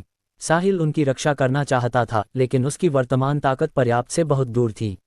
मिल्की वे में साहिल सबसे मजबूत आदमी था, इसलिए वह स्वतंत्र हो सकता था और जो चाहे कर सकता था। हालांकि स्टार किंगडम में उसे सब कुछ शून्य से शुरू करने की आवश्यकता थी। स्टार मैंशन में शामिल होने से कम साहिल को अधिकांश लोगों की तुलना में उच्च मंच मिल सकता था। अमदी का मानना था कि जब साहिल स्टार किंगडम पहुंचेगा और स्थिति को समझेगा, तो वह इष्टतम चुनाव करेगा। साहिल केवल स्टार मैंशन के अपने बैकअप के रूप में अपने प्राकृतिक लाभों को प्रदर्शित कर सकता था और एक अलग रास्ते पर चलने के लिए अपने मूल्य का एहसास कर सकता था। अमदी के जाने के बाद साहिल बैठ गया और स्टार किंगडम के बारे में कुछ बुनियादी तथ्यों के बारे में सोचने लगा। हालांकि अमदी ने उसे स्टार किंगडम के बारे में केवल हिमशैल का सिरा ही बताया था, साहिल अमदी की कई बातों से बता सकता था कि स्टार किंगडम मिल्की वे की तुलना में बहुत अधिक जटिल था। मिल्की वे पर हमेशा मिल्की वे एम्पायर का प्रभुत्व रहा था और सभी ताकतों को एम्पायर के नियमों का पालन करना पड़ता था। इसलिए कोई भी कुछ भी बड़ा नहीं कर सकता था। इसलिए वहां कोई अराजकता नहीं थी। यदि सांगरुएल सिनर्स न होते तो मिल्की वे पूरी तरह से सुरक्षित और स्थिर होता। इसके अलावा बड़े पैमाने पर युद्ध की कोई संभावना नहीं थी। दुर्भाग्य से स्टार किंगडम अलग था। वहां कोई एक ताकत नहीं थी जो वहां हर किसी पर हावी हो। ये थोड़ा पृथ्वी पर सोमरलैंड के प्राचीन समय की स्थिति जैसा था, जब सिपह सालारों के पास स्वतंत्र शासन होता था। पिरामिड की नोक पर एक से अधिक ताकतें खड़ी थीं। अमदी के लहजे से देखते हुए साहिल को यह भी संदेह हुआ कि स्टार मैंशन को पिरामिड के केवल दूसरे स्तर के रूप में माना जा सकता है। कई स्वतंत्र शासनों वाली इस तरह की जगह में साहिल वास्तव में बहुत प्रतिबंधित था। यदि वह अपनी ताकत जल्दी सुधारना चाहता था तो उसे बहुत पैसा खर्च करना पड़ता था। यदि उसके पास कोई बैकअप और कोई पृष्ठभूमि नहीं थी, तो यदि वह सावधान नहीं रहा तो स्टार किंगडम में बहुत अधिक पैसा खर्च करने पर वह ध्यान आकर्षित कर सकता था। जब ऐसा होगा तो eternal real beginner ruler rank पर उसकी ताकत पर्याप्त नहीं होगी। स्टार मैंशन में शामिल होने से उसे बाहरी दुनिया की बहुत सारी परेशानियों से मदद मिल सकती थी। फिर भी उसे डर था कि वह स्टार मैंशन के अधिकारियों का ध्यान आकर्षित करेगा। साहिल को विश्वास नहीं था कि स्टार मैंशन एकजुट था और हर कोई भाई बहनों की तरह था जो एक दूसरे के लिए अपनी जान जोखिम में डाल देंगे। इतनी बड़ी ताकत का आंतरिक संघर्ष अक्सर बड़ा और अधिक आक्रामक होता था। जब वह पृथ्वी पर सोमरलैंड में वापस आया था तो वहां कानून थे। इसलिए जब उसने पैसा खर्च करना शुरू किया तो वह हमेशा इतना सावधान रहता था जैसे कि वह पतली बर्फ पर चल रहा हो। स्टार किंगडम की तो बात ही छोड़िए। मैं अपनी ताकत बढ़ाने के लिए लेविश पॉइंट्स हासिल करने के लिए बहुत सारा पैसा खर्च करते हुए ध्यान आकर्षित करने से कैसे बच सकता हूँ? साहिल दुविधा में था। अध्याय 1433। जब साहिल ये सोचकर सिरदर्द महसूस कर रहा था कि वह पैसे कैसे खर्च करेगा, तभी अचानक सेलेस्टे की आवाज़ उसके कान में गूंजी। साहिल एक पल के लिए चौंक गया। फिर वह जल्दी से उठा और चारों ओर देखा, लेकिन उसे सेलेस्टे दिखाई नहीं दी। वह उस कमरे में था जहां अमदी और सेलेस्टे अक्सर बातें करते थे, इसलिए साहिल ने सोचा कि सेलेस्टे भी यहीं है। सेलेस्टे, मैं यहाँ हूँ, साहिल ने उत्तर दिया। क्या तुम अभी व्यस्त हो? सेलेस्टे ने हिचकिचाते हुए पूछा। नहीं, क्या मैं तुम्हारी किसी चीज़ में मदद कर सकता हूँ? साहिल ने पूछा। मैं यहाँ और क्या कर सकता हूँ? मैं यहाँ केवल सोता हूँ और दूसरों के साथ बातें करता हूँ। मैं सीलिया के साथ रोमांस भी नहीं कर सकता क्योंकि मुझे डर है कि मैं सेलेस्टे के शरीर की इच्छा को उत्तेजित कर दूंगा। जब से पिछली बार सेलेस्टे ने साहिल से बात की थी और उसे खुद पर नियंत्रण रखने के लिए कहा था, साहिल ने सीलिया के साथ फिर कभी रोमांस नहीं किया। एक बिंदु पर सीलिया ने सोचा कि साहिल को अब उसके शरीर में कोई दिलचस्पी नहीं है। उसने यहाँ तक कह दिया कि अगर उसे दिलचस्पी नहीं है तो वह दूसरी महिलाओं के पास जा सकता है। साहिल ने उसे समझाने की पूरी कोशिश की, लेकिन वह उसे सच नहीं बता सका। इसलिए वह केवल अंतिम उपाय के रूप में झूठ बोल सकता था। उसने कहा कि वह उस समय कल्टीवेशन के एक महत्वपूर्ण क्षण में था और उसका ध्यान भटक नहीं सकता था। इसी तरह उसने सीलिया को आश्वस्त किया। साहिल, अगर तुम अभी खाली हो तो अपने कमरे में वापस जाओ। मुझे तुमसे कुछ पूछना है। ठीक है सेलेस्टे, 1 मिनट रुको, मैं अभी वापस जाता हूँ। बोलना खत्म करने के बाद साहिल अपने कमरे की ओर चल दिया। साथ ही वह चलते चलते सोच रहा था, सेलेस्टे मुझे क्यों ढूंढ रही है? बीस्ट गैलेक्सी छोड़ने के बाद सेलेस्टे अपने कमरे में रही और एक बार भी बाहर नहीं आई। बाकी सभी ने सोचा कि सेलेस्टे एकांत में कल्टीवेशन कर रही है। केवल साहिल ही जानता था कि उसे अपनी इच्छा को दबाने की ज़रूरत है, यही कारण है कि वह कभी बाहर नहीं आई। इस दौरान साहिल सेलेस्टे की स्थिति को लेकर चिंतित था। जल्दी से अपने कमरे में लौटने के बाद साहिल ने अभी दरवाज़ा बंद ही किया था कि उसे फिर से सेलेस्टे की आवाज़ सुनाई दी। साहिल, फिलहाल मुझे बीच में मत टोको, बस सुनो और मेरे बोलना खत्म करने तक जवाब देने का इंतजार करो। ठीक है, बोलो सेलेस्टे, मैं सुन रहा हूँ। साहिल के बोलना खत्म करने के बाद वह चुप रहा, सेलेस्टे की आवाज़ का इंतजार करने लगा। हालांकि 1 मिनट, 3 मिनट, 5 मिनट बाद साहिल ने पूरे 5 मिनट इंतजार किया और फिर भी सेलेस्टे ने एक शब्द भी नहीं कहा। क्या हो रहा है? साहिल भ्रमित था। सेलेस्टे ने उससे कहा था कि उसे बीच में न टोके और उसे सुनने के बाद ही जवाब दे। हालांकि वह 5 मिनट से इंतजार कर रहा था, लेकिन दूसरे पक्ष ने एक शब्द भी नहीं कहा। लाल कमरे के अंदर। अध्याय 1434। इस समय सेलेस्टे के दिल में एक भीषण युद्ध चल रहा था। अपनी वर्तमान स्थिति में वह अपनी पूरी ताकत लगाने के बाद भी अपने शरीर की इच्छा को बमुश्किल दबा पा रही थी। यदि उसने बीस्ट गैलेक्सी में कोई कदम नहीं उठाया होता तो वह इरिडेसेंट सेक्ट वापस पहुंच पाती। दुर्भाग्य से वह समय को पीछे नहीं मोड़ सकती थी। वह पहले ही ऐसा कर चुकी थी। एक दरार तब भी बन गई थी जब उसने उस समय अपनी इच्छा को दबाया था। समय के साथ दरार बड़ी और बड़ी होती गई। अब ऊर्जा सेलेस्टे के शरीर से बाहर निकलने ही वाली थी। यदि उसने ऊर्जा को फूटने देने का कोई तरीका नहीं सोचा तो परिणाम बहुत गंभीर होंगे। यदि वह इस ऊर्जा को अस्थायी रूप से दबाना चाहती थी तो उसे किसी ऐसे व्यक्ति की आवश्यकता थी जो इसे जबरन दबाने के लिए इटर्नल रैंक से परे हो। हालांकि वह स्टार किंगडम में नहीं थी, इसलिए इस स्तर का पावरहाउस मिलना असंभव था। इसलिए वह सीधे इस विचार को अस्वीकार कर सकती थी। वैकल्पिक रूप से वह 2 शरीरों के बीच इस ऊर्जा को प्रसारित करने के लिए एक पुरुष के साथ संभोग कर सकती थी और अंत में पुरुष और महिला शरीरों के बीच एक सामंजस्यपूर्ण प्रभाव प्राप्त कर सकती थी। हालांकि जब वर्तमान सेलेस्टे की बात आती है तो साधारण पुरुष अब उसे नहीं बचा सकते थे। आखिरकार यह ऊर्जा इतनी शक्तिशाली थी कि हर किसी का शरीर इसे सहन नहीं कर सकता था। इसके अलावा सेलेस्टे के चरित्र के आधार पर उसने 1000 से अधिक वर्षों तक अपनी पवित्रता बनाए रखी थी, इसलिए वह किसी भी यादृच्छिक पुरुष को अपनी जान बचाने के लिए भी संभोग के लिए नहीं कह सकती थी। वह ऐसा करने के बजाय मरना पसंद करेगी। अब उसे केवल साहिल ही बचा सकता था। वे दोनों पिछली बार की तरह आध्यात्मिक संभोग कर सकते थे। साहिल की माइंड पावर बहुत मजबूत थी, इसलिए वह इसे सहन करने में सक्षम होगा। इससे भी महत्वपूर्ण बात यह है कि वे दोनों पहले ही आध्यात्मिक रूप से जुड़ चुके थे। यदि वे इसे फिर से करते हैं तो सेलेस्टे के लिए इसे स्वीकार करना आसान होगा। हर शुरुआत कठिन होती है। यदि पहली बार हुआ था तो कई चीज़ों के लिए दूसरी और तीसरी बार भी होगा। कम से कम सेलेस्टे साहिल से नफरत नहीं करेगी। इसके अलावा ये वास्तविक नहीं था, वे बस इसे आत्मा में कर रहे थे। अब मुद्दा ये था कि सेलेस्टे को नहीं पता था कि इसे कैसे मांगा जाए। एक महिला एक पुरुष को उसके साथ आध्यात्मिक संभोग करने के लिए कह रही थी, जो लगभग वास्तविक संभोग जैसा ही महसूस होगा। वह इसे जोर से कहने में बहुत शर्मिंदा थी। सेलेस्टे धीरे धीरे शांत हो गई क्योंकि उसके शरीर की इच्छा फटने की कगार पर थी। उसके भाव भी दृढ़ होने लगे। सेलेस्टे ने खुद को और दूसरों को बचाने के लिए सावधानी बरतने का फैसला किया। जब साहिल इसे अब और नहीं रोक सका और इस बारे में पूछने ही वाला था, तभी उसने फिर से सेलेस्टे की आवाज़ सुनी। साहिल, मैंने तुम्हें पहले ही बहुत स्पष्ट रूप से बता दिया है कि पिछली बार तुमने मेरी एल्यूरिंग बॉडी को कैसे सक्रिय किया था, और मैं अब कहानी नहीं दोहराऊंगी। मुझे आशा है कि मैं आगे जो कहूंगी तुम उसे ध्यान से सुनोगे। तुम्हारे एल्यूरिंग बॉडी को सक्रिय करने के बाद मुझे अपने शरीर की विशाल इच्छा को दबाने के लिए अपना सर्वश्रेष्ठ करने की ज़रूरत थी, और मैं बिल्कुल भी ढील देने में सक्षम नहीं थी। हालांकि बीस्ट गैलेक्सी में तुम दोनों लड़कों ने इतना बड़ा हंगामा करने के बाद खुद को एक मृत अंत की ओर धकेल दिया। मैं तुम दोनों को अपने सामने मरते हुए नहीं देख सकती थी, इसलिए मुझे कार्रवाई करनी पड़ी क्योंकि मैं मजबूर थी। इसने मेरे शरीर की इच्छा को तोड़ने के लिए एक दरार पैदा कर दी। भले ही मैंने तुरंत अपनी पूरी ताकत से इसे दबा दिया, फिर भी इसने मदद नहीं की। जैसे जैसे समय बीतता गया, दरार बड़ी और बड़ी होती गई और अंततः उस स्तर तक विकसित हो गई जहां मैं इसे अब और नहीं रोक सकती थी।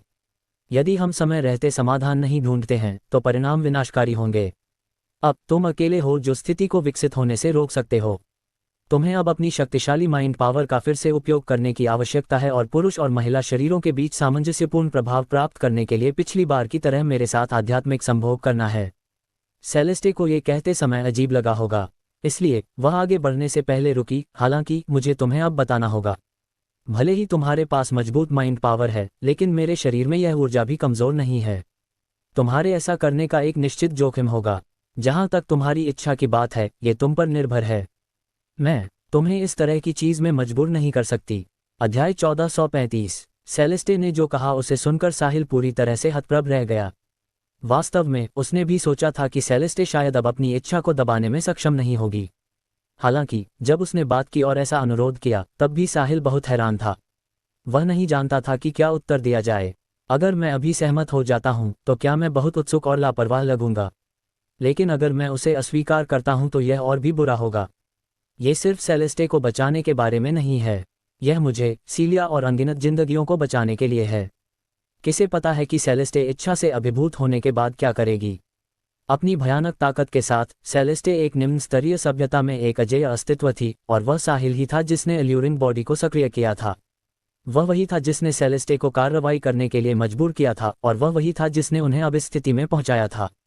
साहिल को मना करने का कोई कारण नहीं मिला। हालांकि उसे अभी भी यह सोचने की ज़रूरत थी कि उसे इसे कैसे कहना चाहिए। वह बहुत अधिक सक्रिय नहीं लग सकता था, और वह सेलेस्टे को शर्मिंदा नहीं कर सकता था। साहिल ने अपने मन में चीज़ों के बारे में सोचा और केवल कुछ ही सेकंड बीते।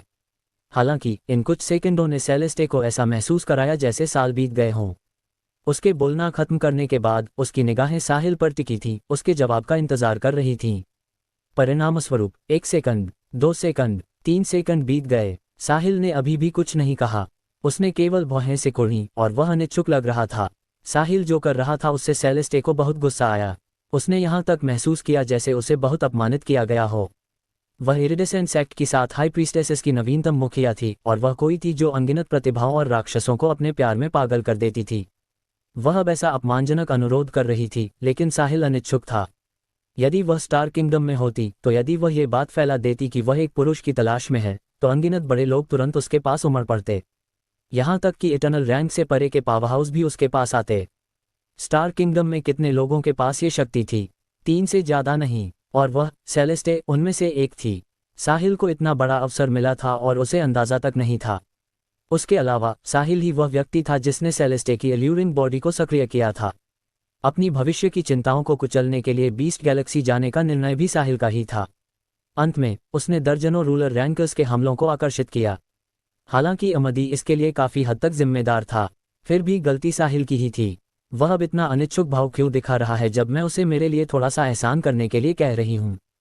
क्या ये वाकई इतना झंझट है? सेलेस्टे ने अपने दांत भींच लिए। इस समय वह उसे थप्पड़ मारना चाहती थी और उसे एक गहरा सबक सिखाना चाहती थी। यहाँ किसे नुकसान हो रहा है? मैं 1000 से अधिक वर्षों से पवित्र रही हूँ और साहिल ने इसे इतनी आसानी से बर्बाद कर दिया। हंगामा न करने के लिए मैं उसके साथ अच्छी थी। उसकी बाहें सिकोड़ने की हिम्मत कैसे हुई? सेलेस्टे की राय में उसने आखिरकार यह अनुरोध करने की हिम्मत जुटाई थी। इसलिए साहिल को जरा भी संकोच नहीं करना चाहिए था। उसे तुरंत एक बहुत ही उत्साहित भाव दिखाना चाहिए था और फिर इसे कृतज्ञता के साथ स्वीकार करना चाहिए था। क्या तुम नहीं चाहते? सेलेस्टे ने दांत पीसते हुए शत्रुतापूर्ण लहजे में पूछा। अपनी वर्तमान अत्यंत चिड़चिड़ी स्थिति में ऐसा लग रहा था जैसे यदि वह साहिल के उत्तर से खुश नहीं हुई तो वह गुस्से में आ जाएगी और साहिल पर हमला कर देगी। वह साहिल को दिखाना चाहती थी कि यदि उसने एक सॉवरेन रैंकर को क्रोधित किया तो क्या होगा। साहिल अभी भी एक उपयुक्त उत्तर पर विचार कर रहा था जब सेलेस्टे के शब्दों ने उसे वास्तविकता में वापस खींच लिया। वह सेलेस्टे के स्वर में कुछ गलत महसूस कर सकता था। उसने तुरंत उत्तर दिया, नहीं नहीं सेलेस्टे, तुम्हें मुझे गलत नहीं समझना चाहिए। तो फिर तुम इतनी देर तक बात क्यों नहीं कर रहे हो? तुम मुझे मना करना चाहते हो, है ना? साहिल, अगर तुम नहीं चाहते हो तो तुम बस ऐसा कह सकते हो। मैं तुम्हें मजबूर नहीं करूंगी। सबसे बुरा तो ये होगा कि हम सब एक साथ मरेंगे। सेलेस्टे का स्वर अभी भी हमेशा की तरह शत्रुतापूर्ण था। साहिल अवाक रह गया। क्या मैं इतनी देर से चुप हूं? सेलेस्टे के अभी बोलना खत्म करने के बाद 10 सेकंड से भी कम समय हुआ होगा। क्या वह बहुत लंबा था? महिलाएं वाकई गुस्सैल होती हैं। हालांकि साहिल सेलेस्टे की स्थिति को समझ सकता था। उससे मिलने से पहले वह भयानक ताकत वाली एक महान यूनिवर्स एनफोर्सर थी। हालांकि मिल्की वे आने और साहिल से मिलने के बाद न केवल कल्पना में उसका फायदा उठाया गया बल्कि उसकी शक्तिशाली ताकत भी प्रतिबंधित कर दी गई और उसका उपयोग नहीं किया जा सका। इसके अलावा वह अपनी इच्छा से नियंत्रित होने के निरंतर खतरे में थी। यदि कोई इस स्थिति में पड़ता तो उसका मूड खराब होता। साहिल सेलेस्टे को और भी अधिक क्रोधित नहीं करना चाहता था। भले ही सेलेस्टे की स्थिति उच्च थी और वह बहुत शक्तिशाली थी, फिर भी वह तर्कसंगत थी। यदि वह किसी अन्य अधिक अनुचित व्यक्ति से मिलता तो वह बहुत पहले ही मर चुका होता। इसके अलावा ऐसा होने के लिए अधिकांश जिम्मेदारी उसकी थी। सेलेस्टे, तुमने गलत समझा है। मैं अभी अपने मन ही मन खुद को दोष दे रहा था, इसलिए मैं कुछ देर के लिए बोलना भूल गया। अभी तुम जिस स्थिति का सामना कर रही हो उसके लिए मुझे बहुत खेद है। दिन के अंत में मैं ही इसका कारण बना। यदि मेरे कारण नहीं होता तो तुम्हारी जैसी महान स्थिति और ताकत वाला व्यक्ति इस बिंदु तक कैसे पहुंचता? मैं वास्तव में मरने के लायक हूं, साहिल ने दर्द के साथ कहा। किसी को स्वीकार करना होगा कि उसने अच्छा प्रदर्शन किया। एकमात्र काम जो उसने नहीं किया वह फूट फूट कर रोना था। ये कुछ ऐसा था जिसकी सेलेस्टे को उम्मीद नहीं थी। वह मूल रूप से गुस्से में थी। हालांकि इस समय उसका अधिकांश गुस्सा शांत हो गया। तो क्या तुम कह रहे हो कि तुम इसे करोगे? सेलेस्टे पहले की तुलना में बहुत हल्के स्वर में बोली। हाँ, बिल्कुल। भले ही मैं राख में कुचल दिया जाऊं, जब तक मैं तुम्हारी मदद कर सकता हूं और तुम्हें तुम्हारी वर्तमान स्थिति से बाहर निकाल सकता हूं, मैं साहिल खुराना कभी भी शिकायत का एक शब्द भी नहीं कहूंगा। कुछ मामूली खतरे का सामना करना तो दूर की बात है। साहिल ने अपनी छाती थपथपाई और आश्वासन दिया। साहिल के ये कहने के बाद सेलेस्टे का बचा हुआ गुस्सा पूरी तरह गायब हो गया। भले ही साहिल गलत नहीं था और उसने ही इसका कारण बनाया, लेकिन सेलेस्टे की एल्यूरिंग बॉडी मुख्य अपराधी थी। यदि नहीं तो साहिल अपनी माइंड पावर से नियंत्रण क्यों खो देता? साहिल का वर्तमान रवैया वही था जो सेलेस्टे चाहती थी। भले ही वह केवल प्रदर्शन कर रहा था, लेकिन उसने जो कहा वह कानों को प्रिय था। अध्याय 1436। ठीक है, बकवास बंद करो। ये थोड़ा खतरनाक होगा, लेकिन तुम्हारी शक्तिशाली माइंड पावर के साथ ये तुम्हारे लिए आसान होना चाहिए।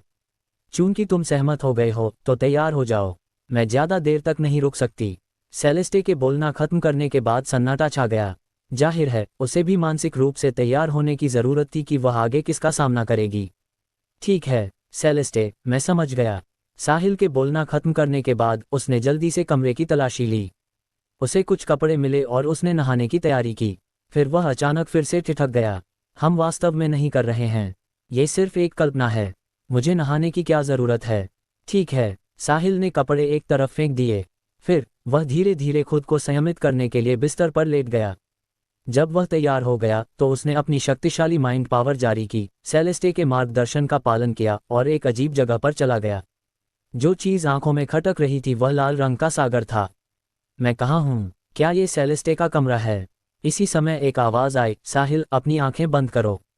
साहिल ने आवाज का पीछा किया और सेलेस्टे को थोड़ी दूर पर देखा। इस समय सेलेस्टे ने एक लंबी लाल पोशाक पहनी हुई थी जो उसकी शानदार आकृति को प्रदर्शित कर रही थी। उसका चेहरा लाल हो गया था और उसकी मोहक आंखें आकर्षण से भरी थीं। सेलेस्टे का रूप देखकर साहिल का गला हिल गया। मैंने तुमसे अपनी आंखें बंद करने के लिए कहा था, क्या तुमने मुझे नहीं सुना? सेलेस्टे ने फिर कहा, ओह जरूर, साहिल होश में आया, जल्दी से अपनी आंखें बंद की और उत्तर दिया। उसे लगा कि यह अफसोस की बात है। साहिल, हम आगे जो करने जा रहे हैं वह केवल मेरे शरीर की उस इच्छा को दबाना है जो मेरी एल्यूरिंग बॉडी द्वारा उत्तेजित होती है। यह इच्छा इतनी विशाल है कि मैं पहले से ही काफ़ी शक्तिहीन हूँ। एक बार जब यह फूटेगी तो ये धीरे धीरे मेरे तर्क को नियंत्रित करेगी और अंततः मैं पूरी तरह से इच्छा द्वारा नियंत्रित व्यक्ति बन जाऊंगी। इसलिए मुझे तुम्हारी मदद की ज़रूरत है। जब तक मुझे हमारे शरीरों के बीच संतुलन और सामंजस्य मिलता है, मैं इसे अस्थायी रूप से दबा सकती हूँ। मुझे आशा है कि तुम बहुत ज़्यादा नहीं सोचोगे और किसी को नहीं बताओगे, सेलेस्टे ने धीरे से कहा। मैं समझता हूँ सेलेस्टे, चिंता मत करो, इस मामले के बारे में केवल हम दोनों ही जानते हैं और मैं वादा करता हूँ कि मैं कभी किसी और को नहीं बताऊंगा। ठीक है, यह अच्छा है। चलो शुरू करते हैं। तुम्हें पूरे समय अपनी आंखें बंद रखनी होंगी और तुम उन्हें खोल नहीं सकते, अन्यथा तुम्हें परिणाम भुगतने होंगे। ठीक है, साहिल ने अपनी आंखें बंद करके उत्तर दिया। हालांकि उसके दिल में कुछ पछतावा था। पिछली बार चूंकि वह समझ नहीं पाया था कि क्या हो रहा है, वह बहुत घबराया हुआ था। इसलिए उसने सेलेस्टे की लाल पोशाक से ढके हुए दृश्य को करीब से नहीं देखा। उसने सोचा कि वह इस बार इसकी सराहना कर सकता है। अप्रत्याशित रूप से उसे अपनी आंखें बंद रखनी पड़ीं। चूंकि कल्पना में साहिल की आंखें बंद थीं, इसलिए वह केवल उसी जगह पर खड़ा रह सका। ज्यादा देर नहीं हुई थी कि साहिल को एक मीठी खुशबू आई। वह जानता था कि वह सेलेस्टे थी। फिर उसे एक नर्म और गदगद शरीर ने गले लगा लिया। सेलेस्टे ने अपना सिर साहिल के कंधे पर टिका दिया, अपने होठों से साहिल के कान को छुआ और उसमें फूंक मारी। साहिल का शरीर अचानक कांप उठा और उस क्षण उसे अपने पूरे शरीर में बिजली का झटका महसूस हुआ। जैसे ही उसने सेलेस्टे के नखरीले रूप को याद किया, साहिल को लगा जैसे उसके शरीर की सबसे आदिम इच्छा को बुलाया जाने वाला है। उसकी त्वचा धीरे धीरे गर्म होने लगी। यही सेलेस्टे का लक्ष्य था। यदि वह अपने शरीर की ऊर्जा को सुसंगत बनाने और उसे फिर से दबाने के लिए साहिल का उपयोग करना चाहती थी, तो उसे साहिल के शरीर की इच्छा को भी बाहर निकालना था। वास्तव में जब तक साहिल अपनी आंखें खोलता और कुछ देर तक उसके वर्तमान रूप को देखता, वह इन चीज़ों को किए बिना बेहतर परिणाम प्राप्त कर सकती थी। सेलेस्टे ने भी पहले यही सोचा था। उसने सोचा कि उसे अपनी आंखें बंद कर लेनी चाहिए और साहिल को जो चाहे करने देना चाहिए। अध्याय 1437। हालांकि इसके बारे में सोचने के बाद वह फिर भी साहिल को अपना शरीर देखने नहीं दे सकी। यही कारण था कि उसने साहिल से अपनी आंखें बंद करने के लिए कहा और वह कमान संभालेगी। साहिल, आगे बात मत करो, अपनी आंखें मत खोलो, बस महसूस करो, सेलेस्टे ने साहिल के कान में अंतहीन प्रलोभन के साथ फुसफुसाया। जैसे ही साहिल ने अपना मुंह खोला, वह तुरंत सेलेस्टे के लाल होठों से बंद हो गया। साहिल के गले से एक सुखद आवाज निकली। फिर उसने धीरे धीरे अपने हाथ सेलेस्टे की पीठ पर रखे और उन्हें उसके चारों ओर लपेट लिया। उनकी हरकतें और अधिक तीव्र हो गईं और साहिल के हाथ बेचैन होने लगे। अंत में सेलेस्टे के नेतृत्व में साहिल और सेलेस्टे एक बड़े लाल बिस्तर पर गिर गए। साहिल ने अपनी आंखें बंद कर लीं, पूरी तरह से निष्क्रिय। सेलेस्टे एक रानी की तरह थी। एक घुरघुराहट के साथ कल्पना में सेलेस्टे के शरीर की इच्छा फूट पड़ी। ये कल्पना में दोनों के शरीरों से टकराने लगी, बचने की कोशिश करने लगी। इस समय साहिल की शक्तिशाली माइंड पावर काम आई। चाहे वह इच्छा कितनी भी उछल कूद क्यों न करे, वह उनकी कल्पना को तोड़ नहीं पाए। धीरे धीरे एक सामंजस्यपूर्ण पैटर्न तैयार हुआ। सेलेस्टे के शरीर की इच्छा धीरे धीरे अपनी गति खो गई और अंततः उसके शरीर में लौट आए और शांत हो गई। साहिल अभी भी इसका आनंद ले रहा था, लेकिन अचानक उसकी बाहों में मौजूद कोमल शरीर गायब हो गया। उसने अचानक अपनी आंखें खोली और पाया कि वह अपने कमरे में वापस आ गया है और बिस्तर पर अकेला लेटा हुआ है। सेलेस्टे की आवाज़ आई, साहिल, धन्यवाद। मैंने अपने शरीर की ऊर्जा को पहले ही नियंत्रित कर लिया है। मुझे लगता है कि यह इस थोड़े समय के लिए कोई अराजकता पैदा नहीं करेगी। तुम्हें अच्छी तरह आराम करना चाहिए। इस समय साहिल हंसी और आंसुओं के बीच में था। सेलेस्टे अपना लक्ष्य हासिल करने के बाद अपने परोपकारी को छोड़ रही थी। वह अपने लक्ष्य तक पहुंच गई थी, इसलिए उसने साहिल को नज़रअंदाज कर दिया। जैसे ही उसने कल्पना में स्पर्श किए गए कोमल शरीर को याद किया, साहिल सोच रहा था कि वह कब सेलेस्टे को, उस भव्य महिला को, सबक सिखा सकता है। वह देखना चाहता था कि क्या यह उसकी कल्पना जैसा ही होगा। छोड़ो छोड़ो, साहिल ने अपना सिर हिलाया। अगर मैंने ऐसा किया तो मैं सीलिया को नीचा दिखाऊंगा। ये गिनती में नहीं आता। मैं ऐसा करने के लिए मजबूर था और मैं बस सबको बचाना चाहता था। अगर सेलेस्टे अपनी इच्छा के वश में हो जाती तो हम सब बर्बाद हो जाते। भले ही साहिल को गुस्सा महसूस हो रहा था, फिर भी उसने सम्मानपूर्वक उत्तर दिया, सेलेस्टे, तुम्हें मुझे धन्यवाद देने की ज़रूरत नहीं है। मुझे यही करना चाहिए। अगर तुम्हें भविष्य में किसी चीज़ की ज़रूरत हो तो बस मुझे बता देना। हाँ, ठीक है। वैसे सेलेस्टे, मेरा एक सवाल है। क्या है? अब जबकि तुम उस ऊर्जा को नियंत्रित कर सकती हो, क्या सीलिया और मैं? साहिल ने अपना वाक्य पूरा नहीं किया क्योंकि उसे विश्वास था कि सेलेस्टे समझ जाएगी। नहीं, सेलेस्टे ने सीधे मना कर दिया। क्यों नहीं? साहिल असमंजस में था, उसे अब अस्वस्थ महसूस हो रहा था। उससे पहले वह ठीक था। सेलेस्टे द्वारा उसे छेड़ने के बाद उसकी इच्छा पूरी तरह जागृत हो गई थी। साहिल, ऐसा नहीं है कि मैं नहीं चाहती कि तुम अपने छोटे प्रेमी के साथ अंतरंग रहो, बात यह है कि एल्यूरिंग बॉडी द्वारा उत्पन्न ऊर्जा तुम्हारी कल्पना से परे है। हम इस बार इसे नियंत्रित कर सकते हैं, लेकिन अगली बार फटने पर ऐसा नहीं हो सकता है। अब सबकी सुरक्षा के लिए इसे सहन करो। जब हम स्टार किंगडम पहुंचेंगे तो तुम जो चाहो कर सकते हो। अध्याय 1438। सेलेस्टे को यह भी पता था कि साहिल को उसके छोटे प्रेमी के साथ अंतरंग होने से रोकना थोड़ा ज्यादा था। हालांकि उसके पास कोई विकल्प नहीं था। उसने आखिरकार अस्थायी रूप से खुद पर नियंत्रण कर लिया था, इसलिए वह नहीं चाहती थी कि पलक झपकते ही यह वापस आ जाए। यह स्थिति कुछ ऐसी थी जिसकी सेलेस्टे ने कभी उम्मीद नहीं की थी। उसकी मास्टर उसे तब से बता रही थी जब वह एक बच्ची थी कि वह दूसरी महिलाओं से अलग है, इसलिए वह एक पुरुष के साथ नहीं रह सकती।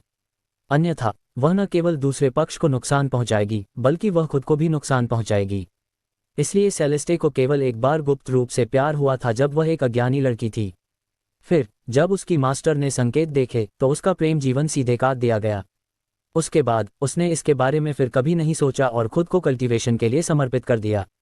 मूल रूप से सेलेस्टे ने सोचा था कि उसके जीवन में पुरुषों के साथ फिर से बातचीत करना असंभव था।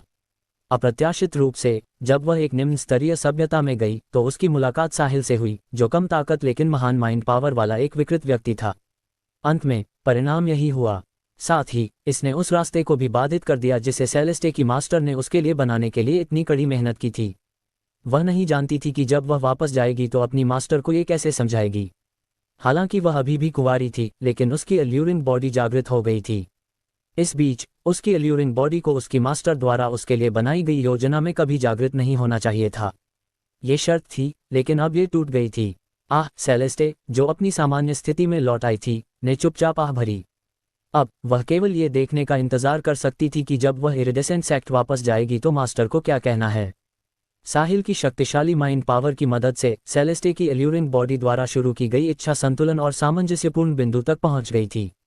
हालांकि ये केवल अस्थायी था। उसकी एल्यूरिंग बॉडी ब्रह्मांड की सबसे विशेष कायाओं में से एक थी, तो इससे निपटना इतना आसान कैसे होगा। 3. अपनी एल्यूरिंग बॉडी के साथ सेलेस्टे न केवल इरिडेसेंट सेक्ट के साथ हाई प्रीस्टेसेस की मुखिया बन गई, बल्कि 2000 साल से भी कम समय में इटर्नल रियल्म के अंतिम रैंक सॉवरेन रैंक तक भी पहुंच गई। ये देखा जा सकता था कि एल्यूरिंग बॉडी की ताकत किसी भी तरह से साधारण काया की तुलना में नहीं थी। एक बार जब इस काया को सफलतापूर्वक उत्तेजित कर दिया गया तो परिणाम भी बहुत गंभीर होंगे। यदि सेलेस्टे अपने शरीर की उस इच्छा को पूरी तरह से समाप्त करना चाहती है तो उसे अभी भी एक लंबा रास्ता तय करना है। उसके एल्यूरिंग बॉडी के उत्तेजित होने के बाद यह इच्छा समय के साथ बढ़ती रहेगी। भले ही सेलेस्टे इरिडेसेंट सेक्ट में वापस लौट आए, इटर्नल रियल्म से परे एक पावर हाउस की मदद से इसे केवल कुछ समय के लिए दबाया जा सकता था, लेकिन जीवन भर के लिए नहीं। जब तक सेलेस्टे की ताकत में सुधार जारी नहीं रहता और वह इस इच्छा से तेजी से नहीं बढ़ती, तब तक वह दृढ़ता से इच्छा को नियंत्रित कर सकती थी। हालांकि ये बस असंभव था। जैसे जैसे उसका रियल्म ऊंचा और ऊंचा होता गया, उसकी ताकत का बढ़ना भी धीमा और धीमा होता गया। सेलेस्टे ने स्टार रियल्म, यूनिवर्स रियल्म को पार किया और 2000 साल से भी कम समय में इटर्नल रियल्म सॉवरेन रैंक तक पहुंच गई। उसने 8 रैंक पार किए थे, इसलिए उसकी प्रगति बेहद तेज थी। वह स्टार किंगडम जैसी उच्च स्तरीय सभ्यता में भी अव्वल दर्जे की थी। वह केवल कड़ी मेहनत से इसे हासिल नहीं कर सकती थी, क्योंकि इसका अधिकांश श्रेय उसकी एल्यूरिंग बॉडी को भी जाता था। हालांकि अगली अवधि में सेलेस्टे की वृद्धि बहुत धीमी होगी। साथ ही वह अपने जीवन की दूसरी बाधा का भी सामना करेगी। पहली स्टार रियल्म से इटर्नल रियल्म तक जा रही थी। अध्याय 1439। दूसरी इटर्नल रियल्म से अगले बड़े रियल्म तक जा रही थी। यह बाधा 99% से अधिक इटर्नल को भी रोक देगी। ये कहना कठिन था कि क्या सेलेस्टे इससे आगे बढ़ सकती है। भले ही वह कर सके, ये हजारों, 10,000 या सैकड़ों हजारों साल बाद होगा। इसमें कितना समय लगेगा, कोई निश्चित रूप से नहीं कह सकता था। हालांकि वह निश्चित रूप से एल्यूरिंग बॉडी की इच्छा की विकास दर से आगे नहीं बढ़ पाएगी। एल्यूरिंग बॉडी जितनी जल्दी उत्तेजित होगी, उसे नियंत्रित करना और हल करना उतना ही आसान होगा। इसके विपरीत जितना बाद में ऐसा किया जाएगा, इसे संभालना उतना ही कठिन होगा। सेलेस्टे पहले से ही एक सॉवरेन रैंकर थी, इसलिए उसे देर माना जाता था। इसलिए उसकी एल्यूरिंग बॉडी द्वारा जगाई गई शक्ति भी काफी महत्वपूर्ण थी। इसे केवल अपनी ताकत से दबाना कुछ हद तक कठिन होगा। वास्तव में एक और समाधान था जो काफी आसान था। वह ये था कि हर समय साहिल जैसा पुरुष उसके पास रहे। जैसे ही उसे नियंत्रण खोने का कोई संकेत मिलता, वह संतुलन और सामंजस्यपूर्ण बिंदु तक पहुंचने के लिए तुरंत संभोग करती। हालांकि ये भी एक अस्थायी समाधान था। कुल मिलाकर भविष्य में सेलेस्टे के लिए चीजें आसान नहीं होंगी। वह जिसका सामना करेगी वह केवल शारीरिक यातना से कहीं अधिक था।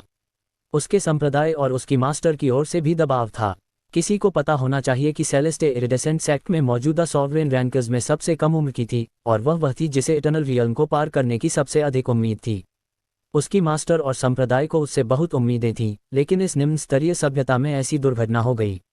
सेलेस्टे ने पहले ही उन भावों का अनुमान लगा लिया था जो उसकी मास्टर और संप्रदाय को होंगे जब उन्हें उसकी वर्तमान स्थिति के बारे में पता चलेगा। वे शायद बहुत निराश होंगे। तुम छोटे कमीने, तुमने मेरे लिए बहुत परेशानी खड़ी कर दी है। जब मैं वापस जाऊंगी तो अपनी मास्टर और संप्रदाय को क्या समझाऊंगी? सेलेस्टे ने अपना सिर हिलाया और धीरे से कहा। हालांकि केवल एक चीज जिसने उसे सांत्वना दी वह ये थी कि उसे लोरेन, सेलेना और साहिल मिल गए। लोरेन के पास भी उसकी तरह ही अल्यूरिंग बॉडी थी।